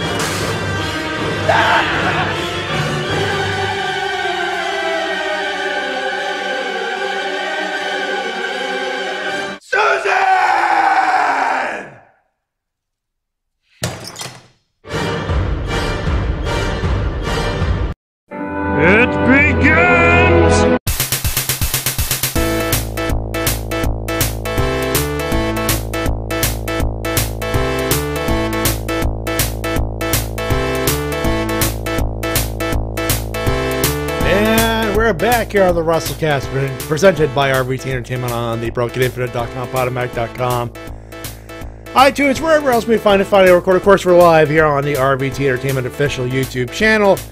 Matty Jay and TWK and our guest, Mumbles, joining us for the festivities this evening. If you missed it at the beginning of the show, we talked a lot about the G1 Climax.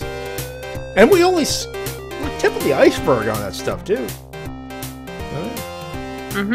Safe to say, if you have New Japan World like Dina and I do, go watch it. By the way, I figured out how to watch New Japan on my Wii U. It's amazing. He shared it. Yeah. If you have a Wii U, you go to the web browser.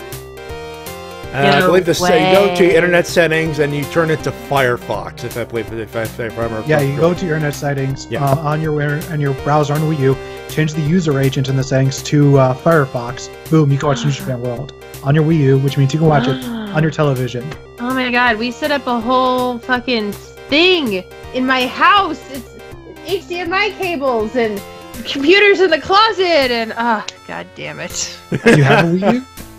Yes, but we have a whole setup, so I'm not gonna sacrifice the setup that we have. I literally have my computer all the way in the closet, and then I have my monitor and my microphone on the other side of the room, so you can't hear it in its fan. And then we have an HDMI cable that hooks up to the TV on the other side of the room. It's like a fucking cable warehouse in this room. God damn it. Well, now if you ever feel like changing to a much simpler system where it's just, let me just turn on my console. Boop, there we go. Is it laggy or is it fine? No, it's fine. It's actually pretty good. This whole time. Hey, it's one of those things. Believe me, I've been watching through my laptop. To be fair, I only found out about this because someone I follow on Twitter by the name of Kung Fu Grip tweeted, "Hey, people hate the Wii U, but at least I can watch New Japan on it." I'm like, excuse me? And then a whole bunch of people started messaging him like, how? And he's like, oh, just do this. And I'm like, why did no one else think of this? It was literally like, I knew it blew my mind. Dang, diggity, dang, god dang it. Oh, T-Dub, I think we ruined her day. You know what would make it better if you bought me a Nintendo Switch and also Splatoon 2? You know what? If you keep this up, I might just switch over to Splatoon 2 right now. No! Don't. I have to get ready for the next Splatfest. It's flight versus invisibility. Dang it. Dang, I want it. D-Dub, can I just say D-Dub, you control the rest of us, don't troll Mumbles. That's right. I will find a way. I am vindictive. I will destroy you.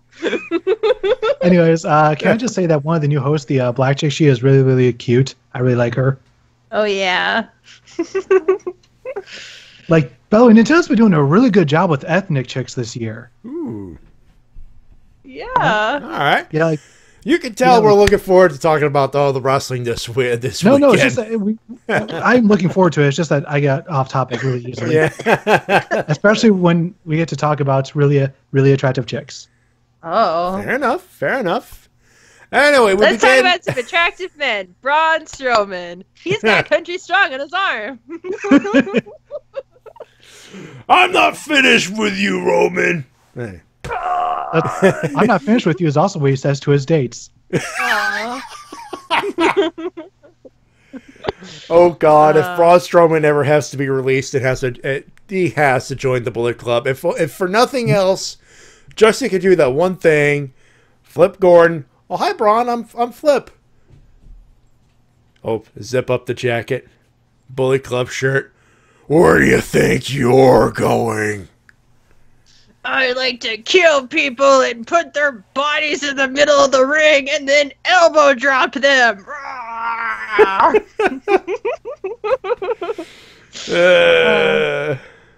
And for those wondering, I have put the wonderful image of Braun Strowman in the Bullet Club. You're welcome. Anyway. By the way, speaking of which, speaking of attractive male wrestlers, Adam Cole is set to debut sometime during NXT TakeOver. If you're going to do it right. Adam Cole, baby!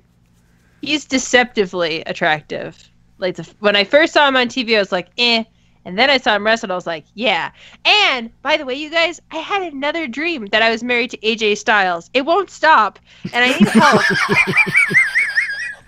And they're not fun dreams. They're just like, hey, AJ, I'm going to the store. Do you need anything? No, my wife. I'm like, okay, bye. What's happening? That's not even a good, married dream. No. You think that if you're gonna have a dream where you're in a relationship with a wrestler, you think oh, it'd be good sexy times, but this doesn't sound like good sexy times. It's just, hey, I'm going to the store. Do you need anything? Nope, I'm good. Okay. See you later, AJ Styles, my husband. It's weird. Oh, God. Anyway. I think it's safe to say, where we're coming from. It's the Barclays Center in Brooklyn, New York. We start the weekend's proceedings with NXT TakeOver Brooklyn Trace. So obviously not from the Pontiac Silverdome. That sucks. But hey, it's still Brooklyn. Still Barclays Center. Still one of their hottest crowds sold ever. out. Still not sold out at all. Not even close. Seriously? Wow. Really? Yeah. But the last 2 years they did sell, didn't they? Yeah, and it's almost like this year if NXT's not as good. So, which is strange. They got a good card.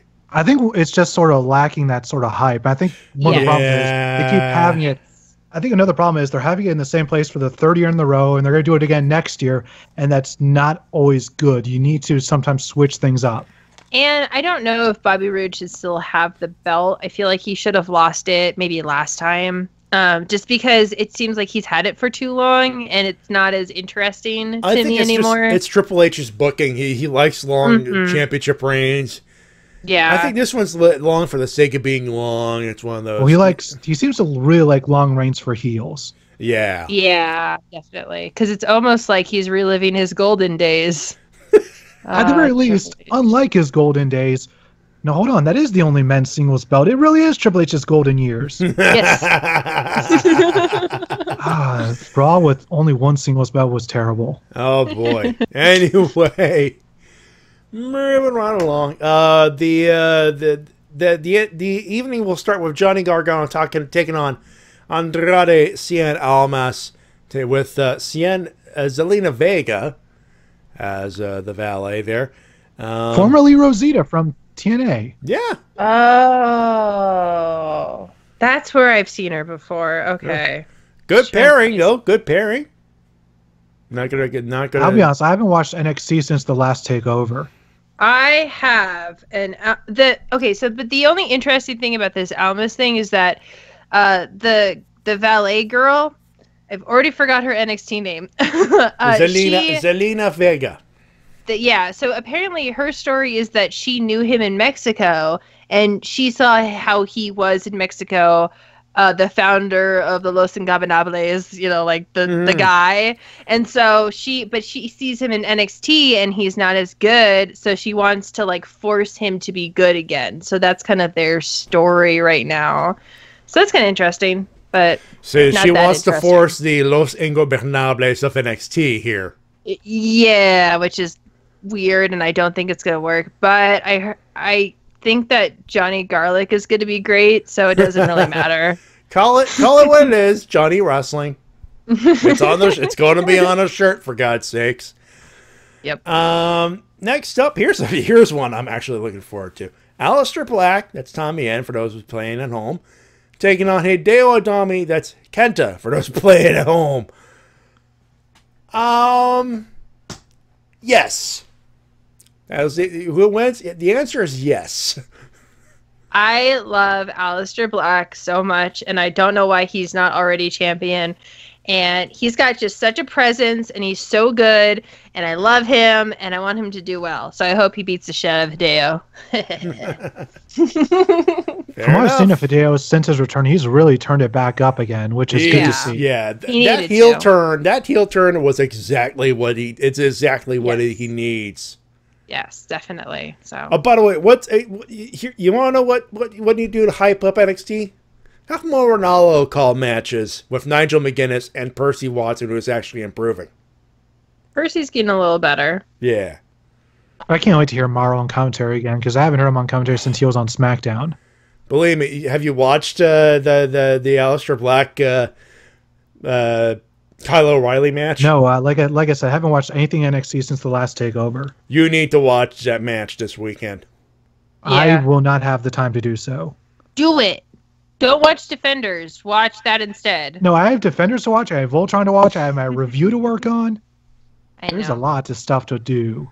Yeah. And also, I have this thing called a job. Yeah, that'll fuck up your free time right there. That's for sure. There's just not enough time in the week for me, unfortunately, for me to do all the things that I wish I could do. All the things that I normally would do if I was still back in college. You're preaching to the choir. I can barely get videos out sometimes, so I get it. And what's taking so long is because I'm reviewing Day of Reckoning now, and what's really taking a while is recording as much story mode footage as possible. Oh, I know your pain there, actually. Oof. Just going through story mode. Oof. Anyway. The Authors NXT Tag Team Championship. The Authors of Pain defending against Sanity, which will be Killian Dane and Alexander Wolf. I really want Sanity to win because I want Big Damo to have a belt. So that way I can say, hey, I watched that guy back before he was famous. You're being a wrestling hipster. I was watching. hipster. I was watching Killian Dane when he was Big Damo and WCPW. No, it's not full hipster because I'm not going to be all, oh, he was so much better before he got famous. I'm like, oh, I'm proud of him because of that. Yeah. Even more so now. So it's not completely. It's going to be a big Hoss tag match. Every one of them are none of them are under 250. You know what I mean? Those are also another another part of me dudes. just wants the AOP to finally drop the tag belts. True. There's gonna be Also, four there's a lot dudes of beating the fuck out of each other. So there you go. Also, there are 3 undefeated streaks on the line on this card. AOP, Aleister Black, and Asuka. Yeah. Yep. You'd think that at least one of them would have to lose. High chance. Speaking of a streak, Ember Moon wants to become Brock Lesnar. She's challenging Asuka for the NXT Women's Championship. I really hope Ember Moon wins. No. No? No, hell no. She's not good enough. I can't. There's nothing she can do. I mean, hopefully she puts on a really good match and she convinces me. But the last match I saw her in, I was like, she cannot convince me that she could beat the shit out of Asuka. Like, she just, I think that Nikki, if anyone's going to win it, it should have been Nikki Cross, because I believe that Nikki Cross could beat the shit out of Asuka. But I just feel like Ember, first of all, like, her promos are really, like, unpracticed and a little sloppy, and she seems really nervous, and her wrestling is fine, but it's not Asuka good. So I just don't feel like she's ready. No one's ready. So, yeah. There you go.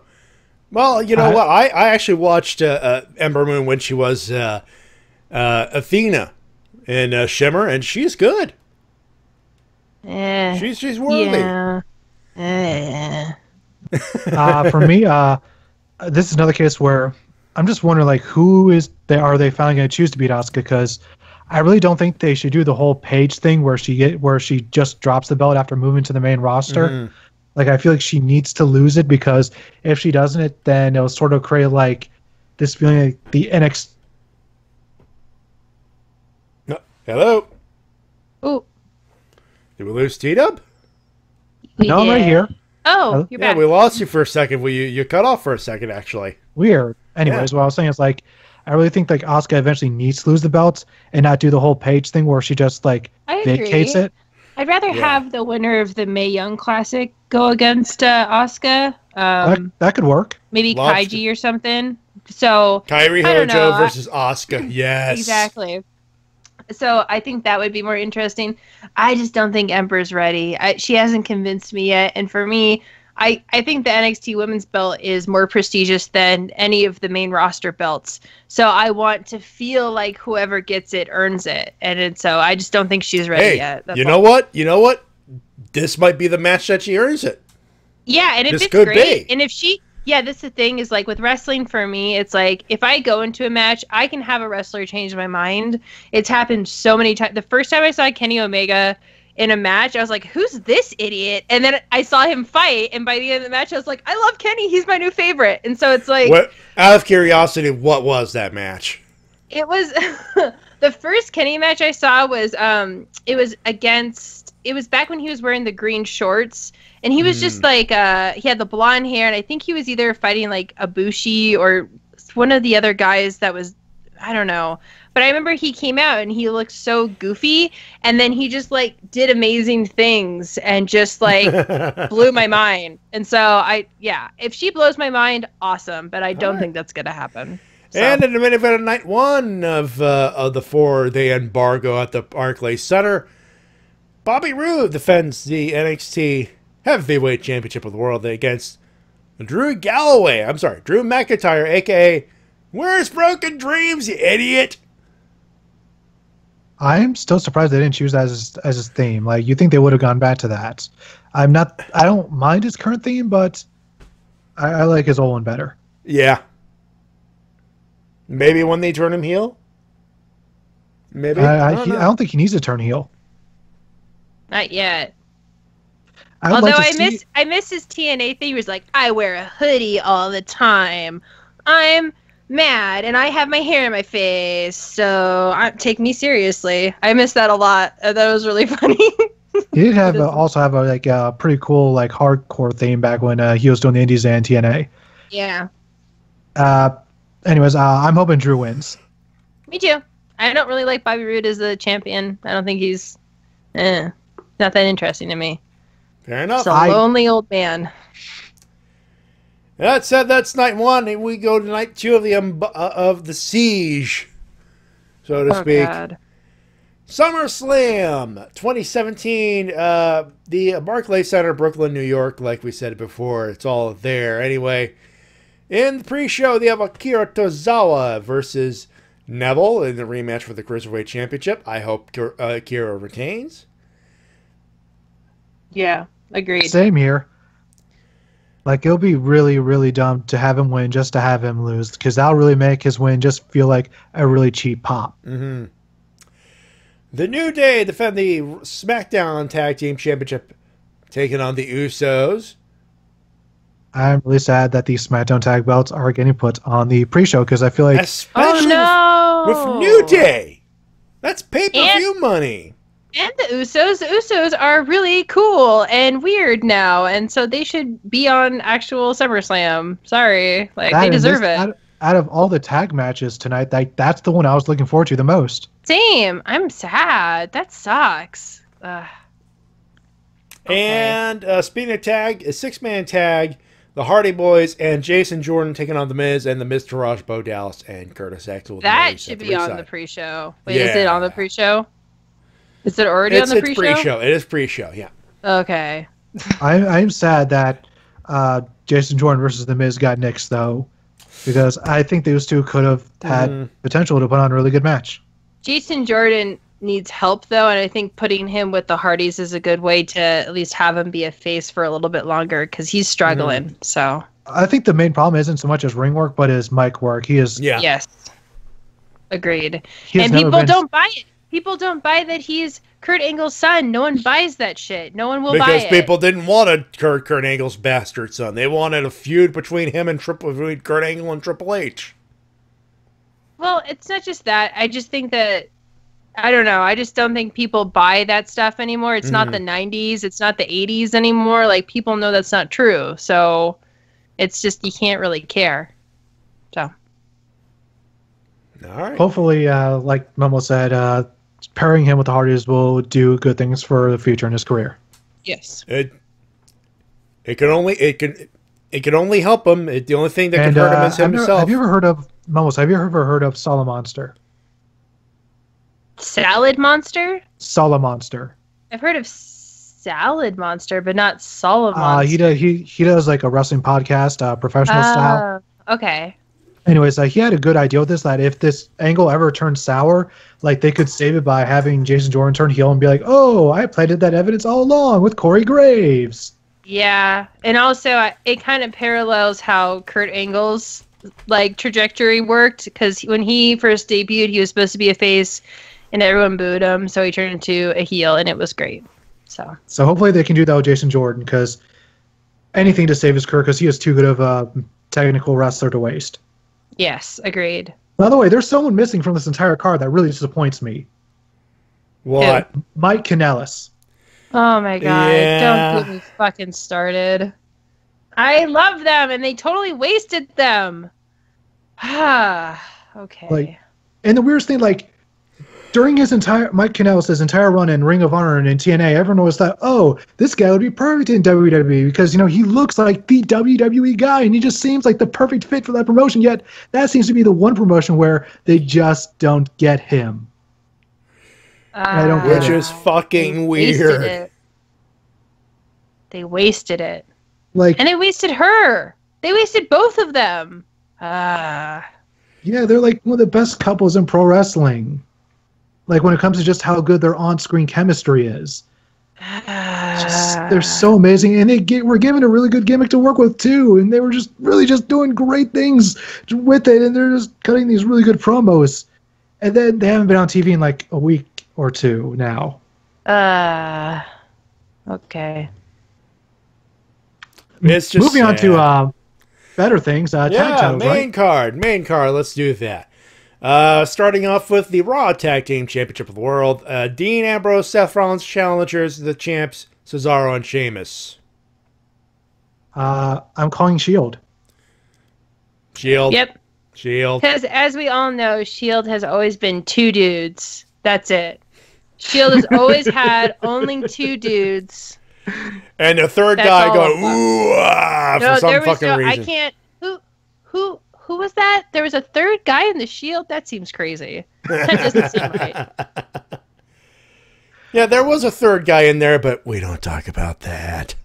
I'm really excited. I love Dean and Seth. They love each other so much. Yay! I hope they win. They And love then each other, but they don't love each other as much as the Golden Lovers love each other.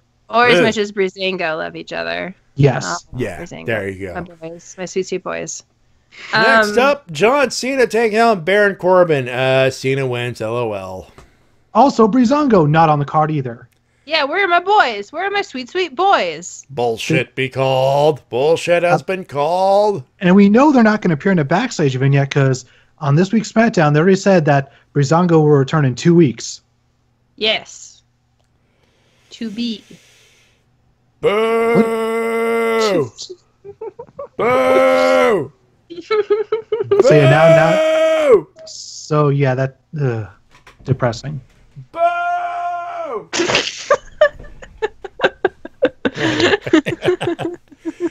Next up, Finn Balor taking on Bray Wyatt. No, you skipped Cena and Corbin. No, we had Cena and Corbin. I said Cena wins, LOL. Yeah. Suck it, Corbin. Go back to your dumb hole with your not very much hair, you dumb. Yeah.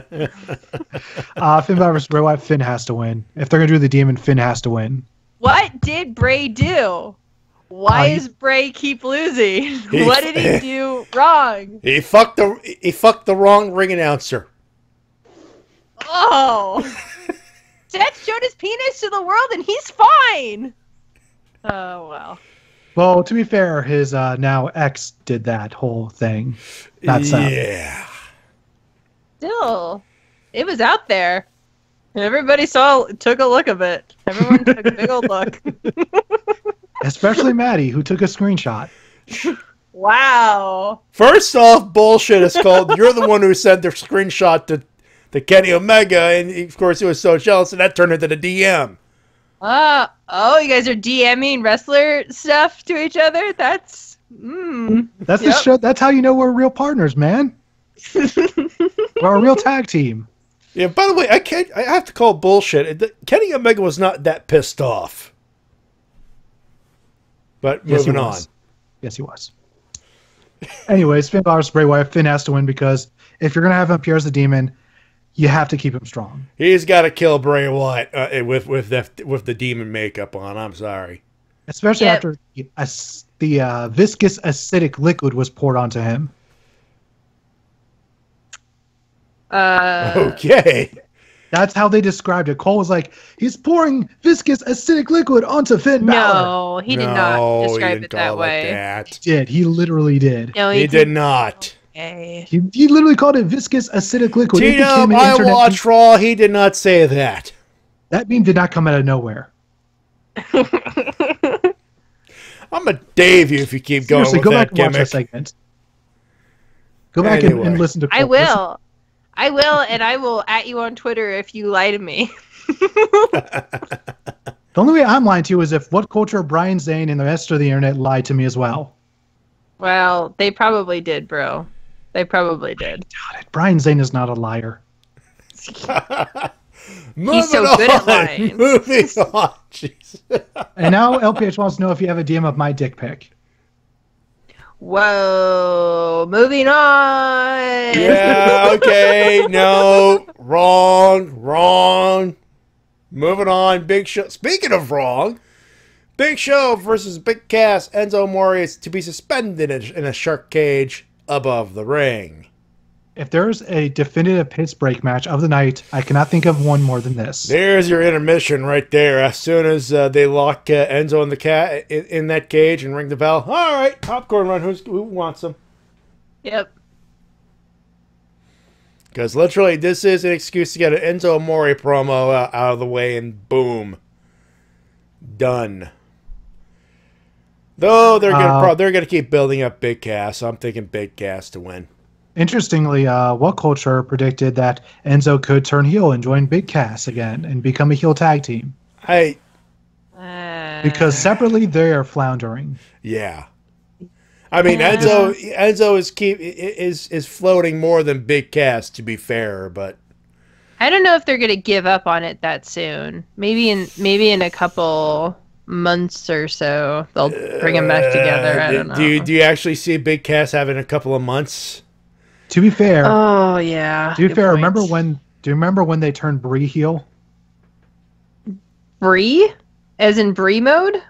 Yeah, I remember when they turned her heel against AJ Lee with Nikki Bella. Oh yeah. Yeah. How that came out of nowhere, and it was just like a month after like Nikki turned heel. Oh, that. Oh, was that after I Hope You Die in the Womb? Was Yep. that it? Yep. Yes. I hope you die in the womb. I love Nikki Bella. You can't. No one can stop me from loving Nikki Bella the way that I do. No one can. in your boy stable. That's for sure. That's it. Randy Orton taking on Rusev. I call him Randy Orton. Randy RKO. Yeah. That's one of the most hilarious things I've ever seen. Everyone cracked up when we saw that. Do you think that Lana has made a big mistake? Because right now she's a manager for Tamina, and she should be a manager for Rusev because Rusev needs her, and also she needs him. But instead, I don't know what exactly they're doing with Lana. It seems really odd and a little confusing, especially because Rusev and Lana was such a good pairing. Yeah, it was perfect. Why mess with something that's perfect? Because they split them up, but then they got married, and Vince got pissed off. But they're just so good together. They're like, stop. Vinny's revenge.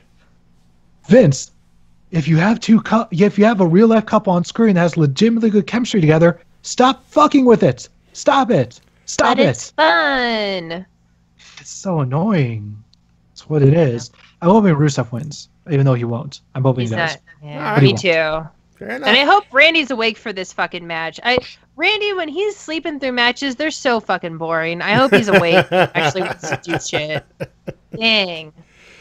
If he's not awake, I hope Rusev wakes him up with a nice kick in the ass. Yeah.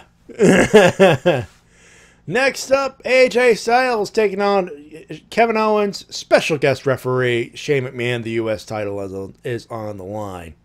AJ to win. Shane's gonna. I don't know how. I don't know why. Shane's gonna win. And the winner of the match, Stone Cold Steve Austin. I remember that bit. I'm calling AJ Styles to win as well. Next up, WWE Heavyweight Championship of the World. Jinder Mahal defends against Shinsuke Nakamura. Please let Shinsuke win because I would really love to see a good babyface world champion. I hope Jinder wins so I can gloat about it on Twitter. You're so petty. You're so petty. I know. I thought you were above this type of nonsense. Not when it comes to wrestling. Nope.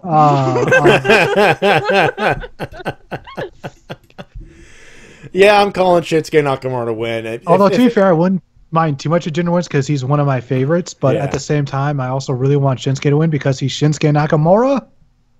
Yeah. He's not gonna.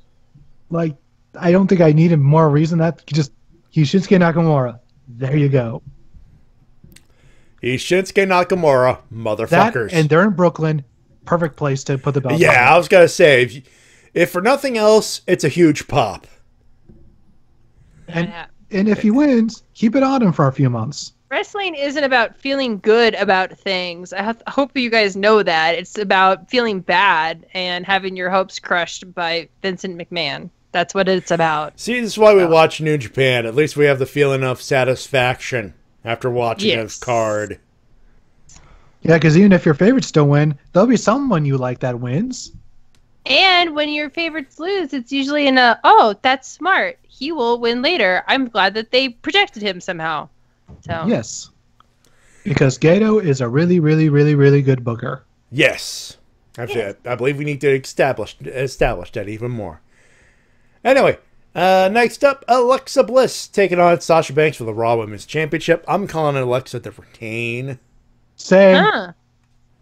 I'm going to say Sasha, and it's going to fall flat like a wet fart.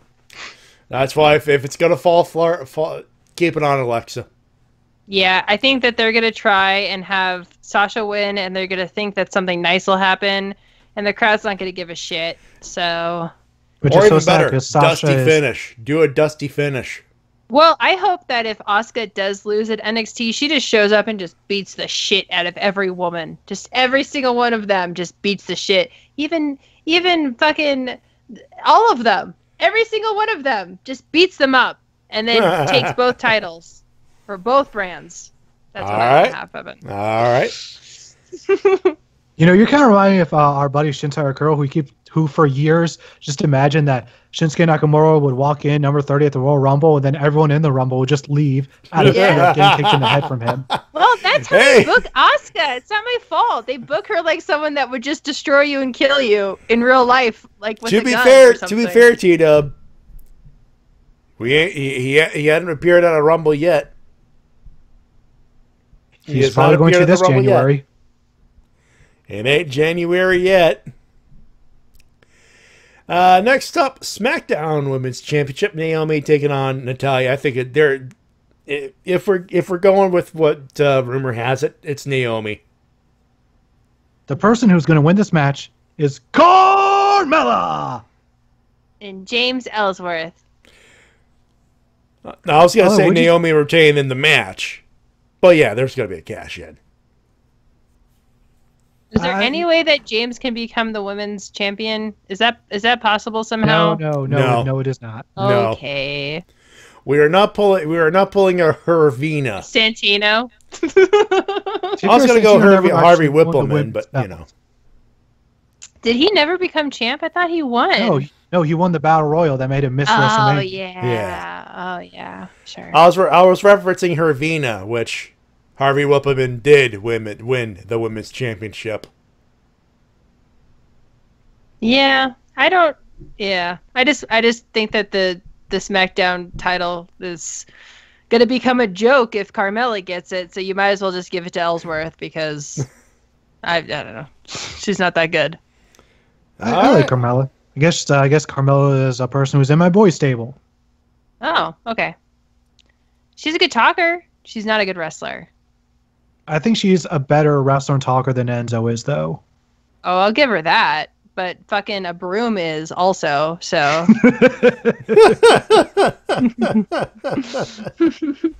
Fair enough.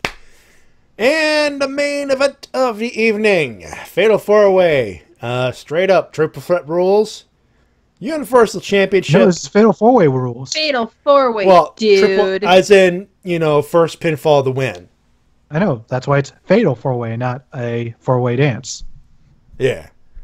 Yeah, but they would have said Fatal 4-Way elimination. Because it has to be literal. Anyway. WB Universal Championship. The champion, Brock Lesnar. Versus Braun, I'm not finished with you, Strowman. Samoa, I'm gonna kill everybody, Joe. And Roman, please knight me, Reigns. Well, earlier this week, Barclays Center sent out a tweet saying, "Hey, come to Raw where you'll get to see Universal Champion Brock Lesnar." Oh boy! Wow. Well, Barclays fucked up, huh? Yeah, especially because they deleted the tweet later on after fans complained. Whoops. I really want Braun to win because I love him. He's so good. All of his promos are, "I'm going to murder everyone." I'm like, yeah, do that. Sounds great. I'd be happy with either Braun or Joe. Joe's great too. Joe's really proven himself. So either of those guys, but it's not gonna be. It's just gonna be fucking Brock. And Brock's just gonna hold the title until WrestleMania. And then Roman's gonna win the Rumble again. Be dead. Oh God. Yeah, just the monotony of being able to not just so much they're trying to they got lucky with John Jones calling out Brock Lesnar, because otherwise this would have been a cut, copy, and paste type of situation. But it still just feels like, oh, we know Lesnar's going to win. Yeah. The match is probably going to be really good, but it doesn't matter. Title, Shintai Curl is right. Title stayed dead no matter what. Yeah, title is dead. LPH is calling it to be Roman versus Cena at WrestleMania. Well, although it'd be really fun to cheer on Cena because everyone's gonna want Cena to win.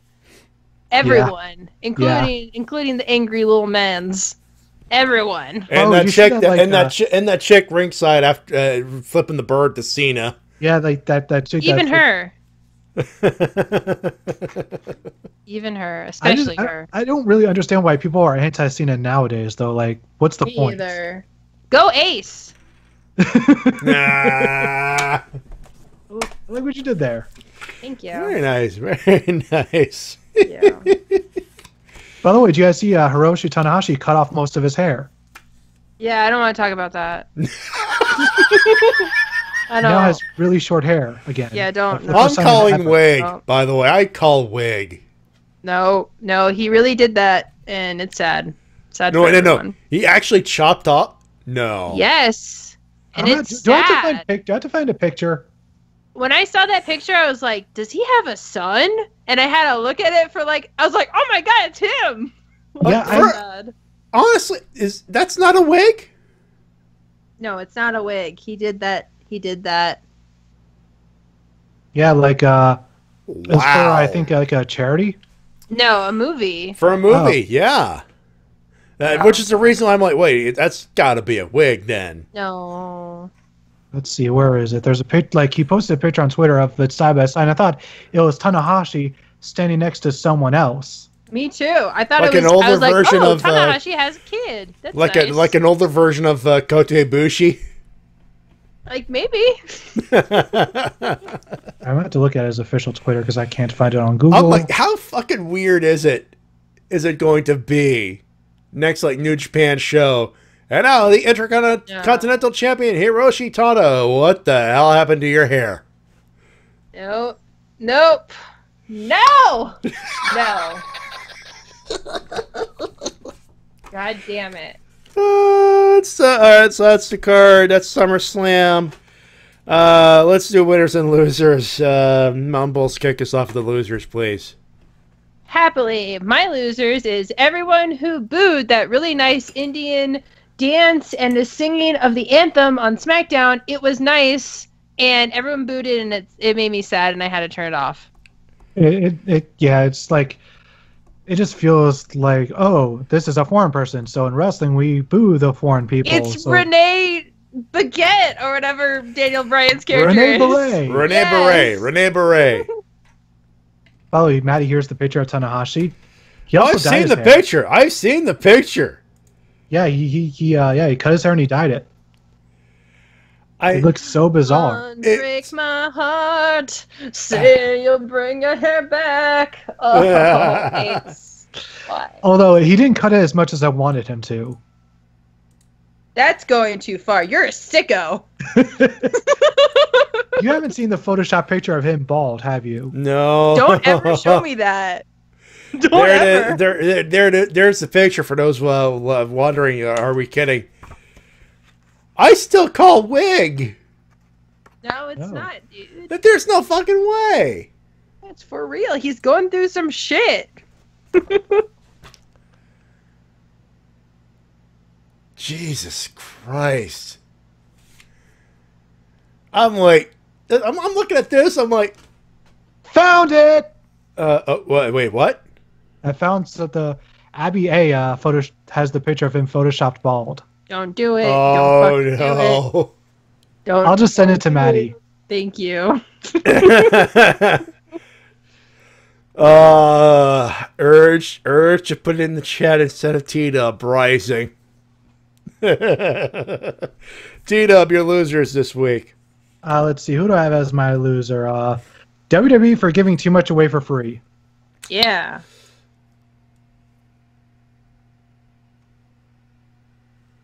And I'm guessing you're looking at the photo now, Matty? Yeah.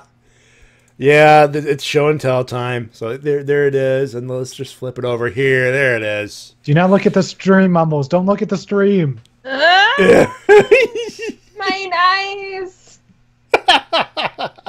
Are you seeing? You're not seeing it, are you, Mumbles? She can't be seeing averting my eyes from the horrors. I've had a bad enough week, dude. Don't show me bald Tanahashi. God damn it. Well, he may as well be bald with a thing. I mean, it's at the very least, weird.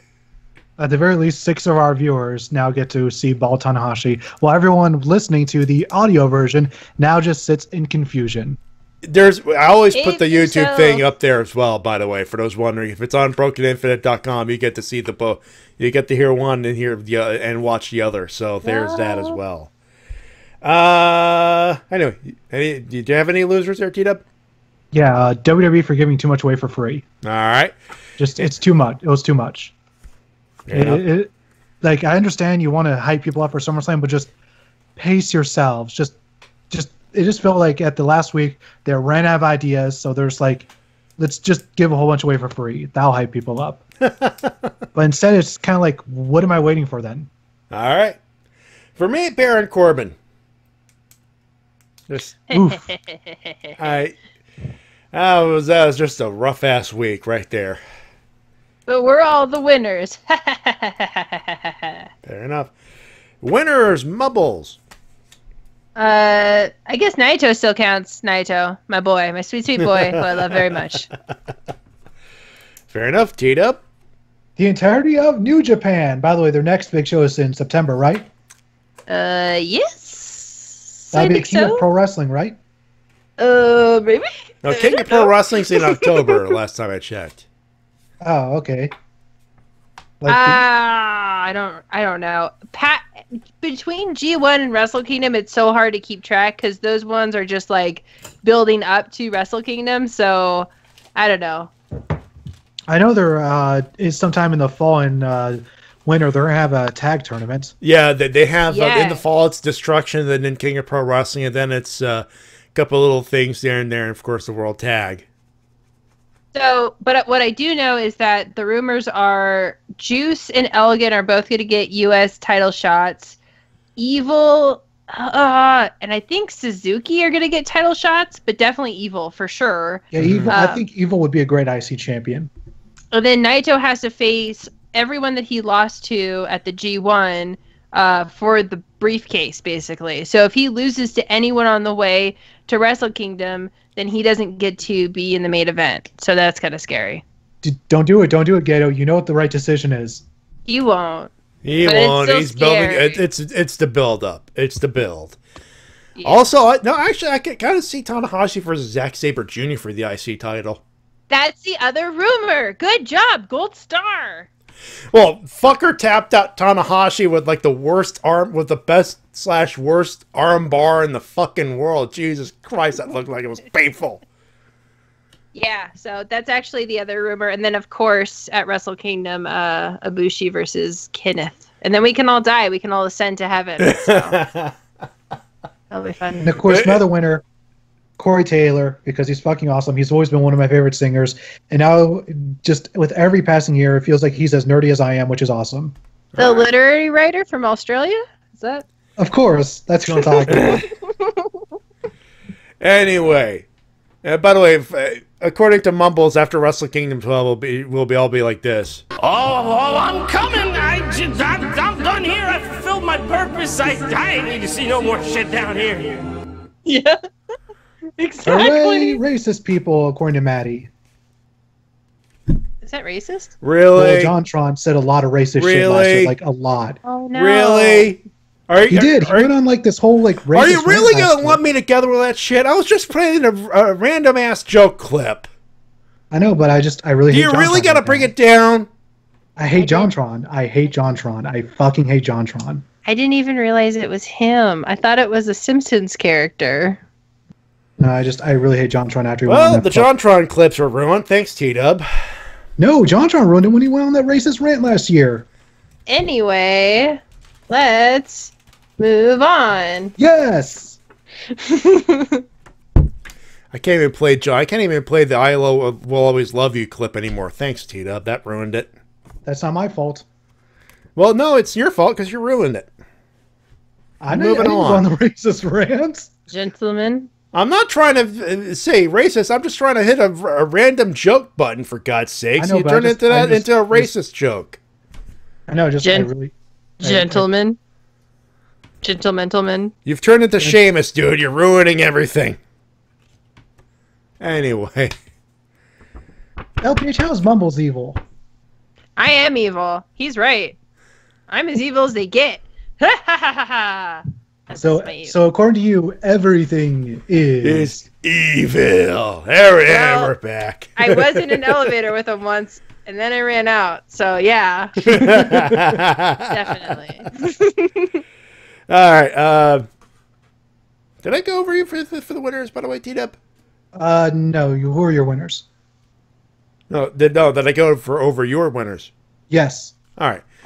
For my winners, Southpaw Regional Wrestling. Yes. That goes for sure. Naito, he won. Shibata, he came back. G won. It was awesome. And T-Dub for helping me put New Japan World on my TV with a nice, with the speakers and with the nice stereoscopic sound and. Hearing New Japan on my TV is always so much better than just hearing it on my danky laptop.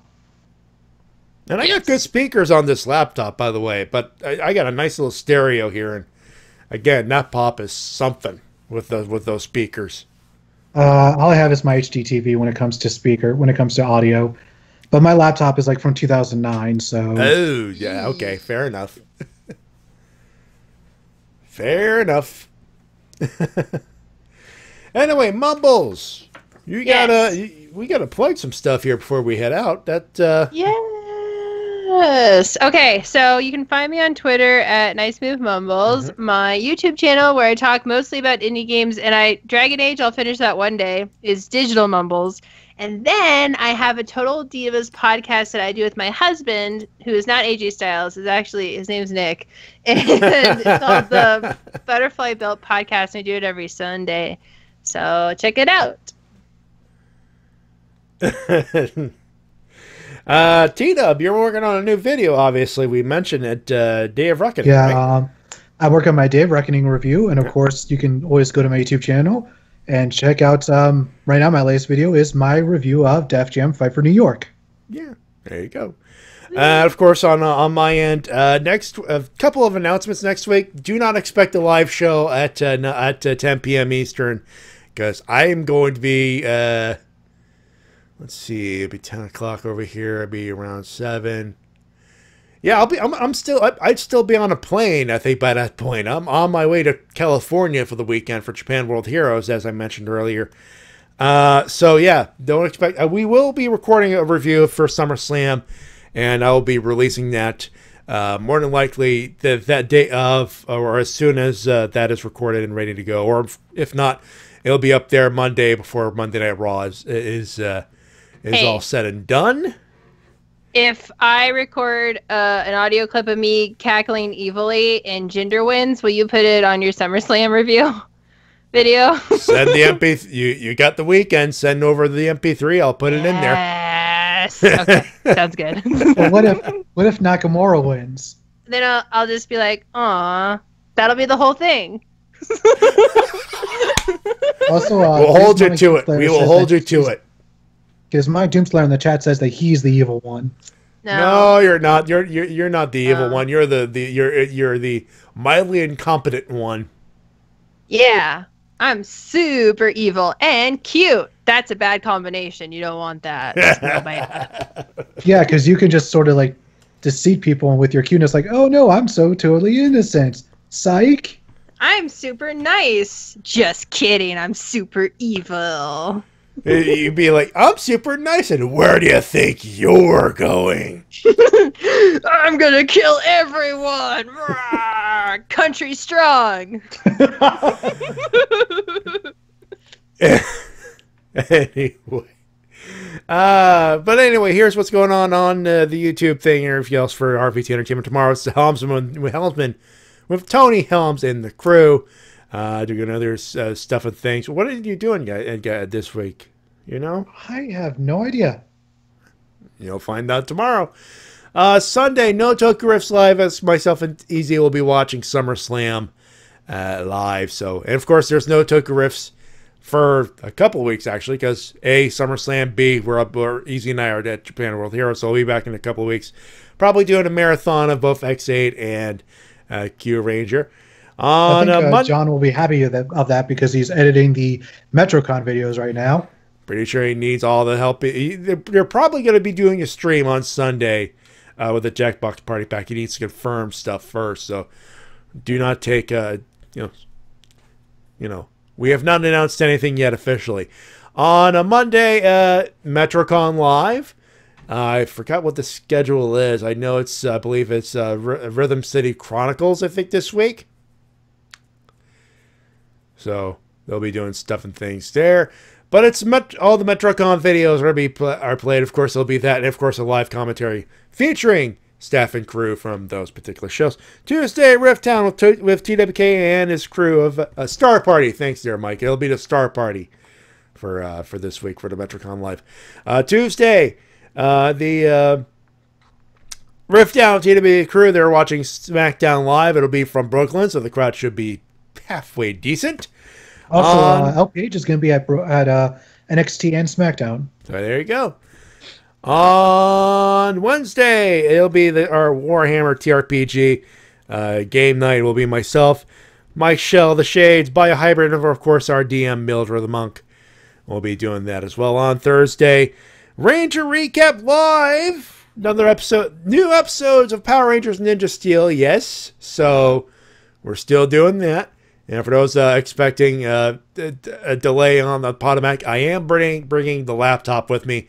I do happen to know we will have Wi-Fi, so I will be able to upload an MP3 to Potomac. So you will expect that show to be put up at the same time. I don't know how I'm going to edit it, but I'm going to find a way. So it'll be up. So expect an MP3 that particular weekend. Of course, we're not here on next Friday. We're off for all the obvious reasons. But SummerSlam review will be coming up as soon as I possibly can put it up. It'll probably be Monday morning, Monday night at the very latest. But it'll feature myself, T-Dub, and whoever else we can grab along. And, of course, a clip of Mumbles doing either the evil laugh or just a aww. By the way, bad news for NXT wrestlers. Uh-oh, what? They're currently on a 13-hour delay for their flight.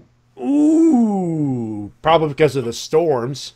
Yeah, it says, on the eve of NXT TakeOver and a 13-hour delay, Johnny Gargano, Billy Kay, and Peyton Royce try to find their flight to New York. Ooh. And then it has a really cute video of the three of them together. I love those girls. If you ever want to watch something really cute, watch not this week's NXT, but the week before, because the Iconic Duo are just the cutest things, and they make fun of Ruby Riott, and it's super funny and great, and I love them. They're really amazing. It almost makes me wish there was a women's tag division. Me too. I've been seeing this for years. Oh, but the thing is, WWE never hires enough women to do that. Yep. And apparently LPH is going, no, fuck no. About what? The Iconic Duo? Wooby Wyatt. Oh, Wooby Wyatt, you're so cool. You have holes in your ears. That's literally the whole promo, and it's great. Anyway. That's the show, ladies and gentlemen. We thank you very much. Hey, Mumbles, thanks a lot for coming in. Thank you for having me. Appreciate it. It's been fun. That is the show on behalf of Mumbles. And of course, TWK. Until next time, this is TWK of TWK Reviews, telling you to work your game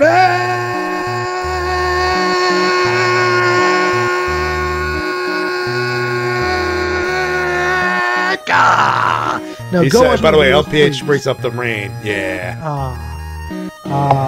Stupid rain. Freaking nature. Yeah.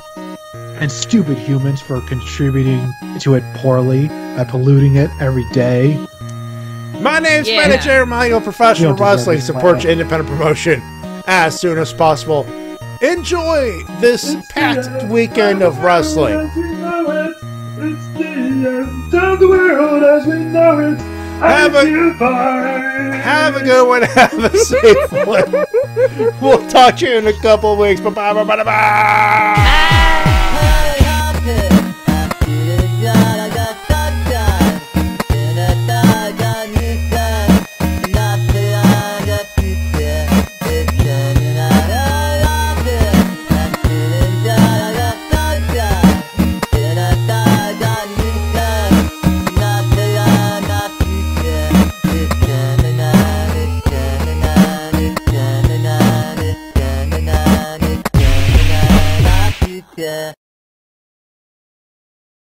Monsieur Bandana, I am Rene Banana. We have not met.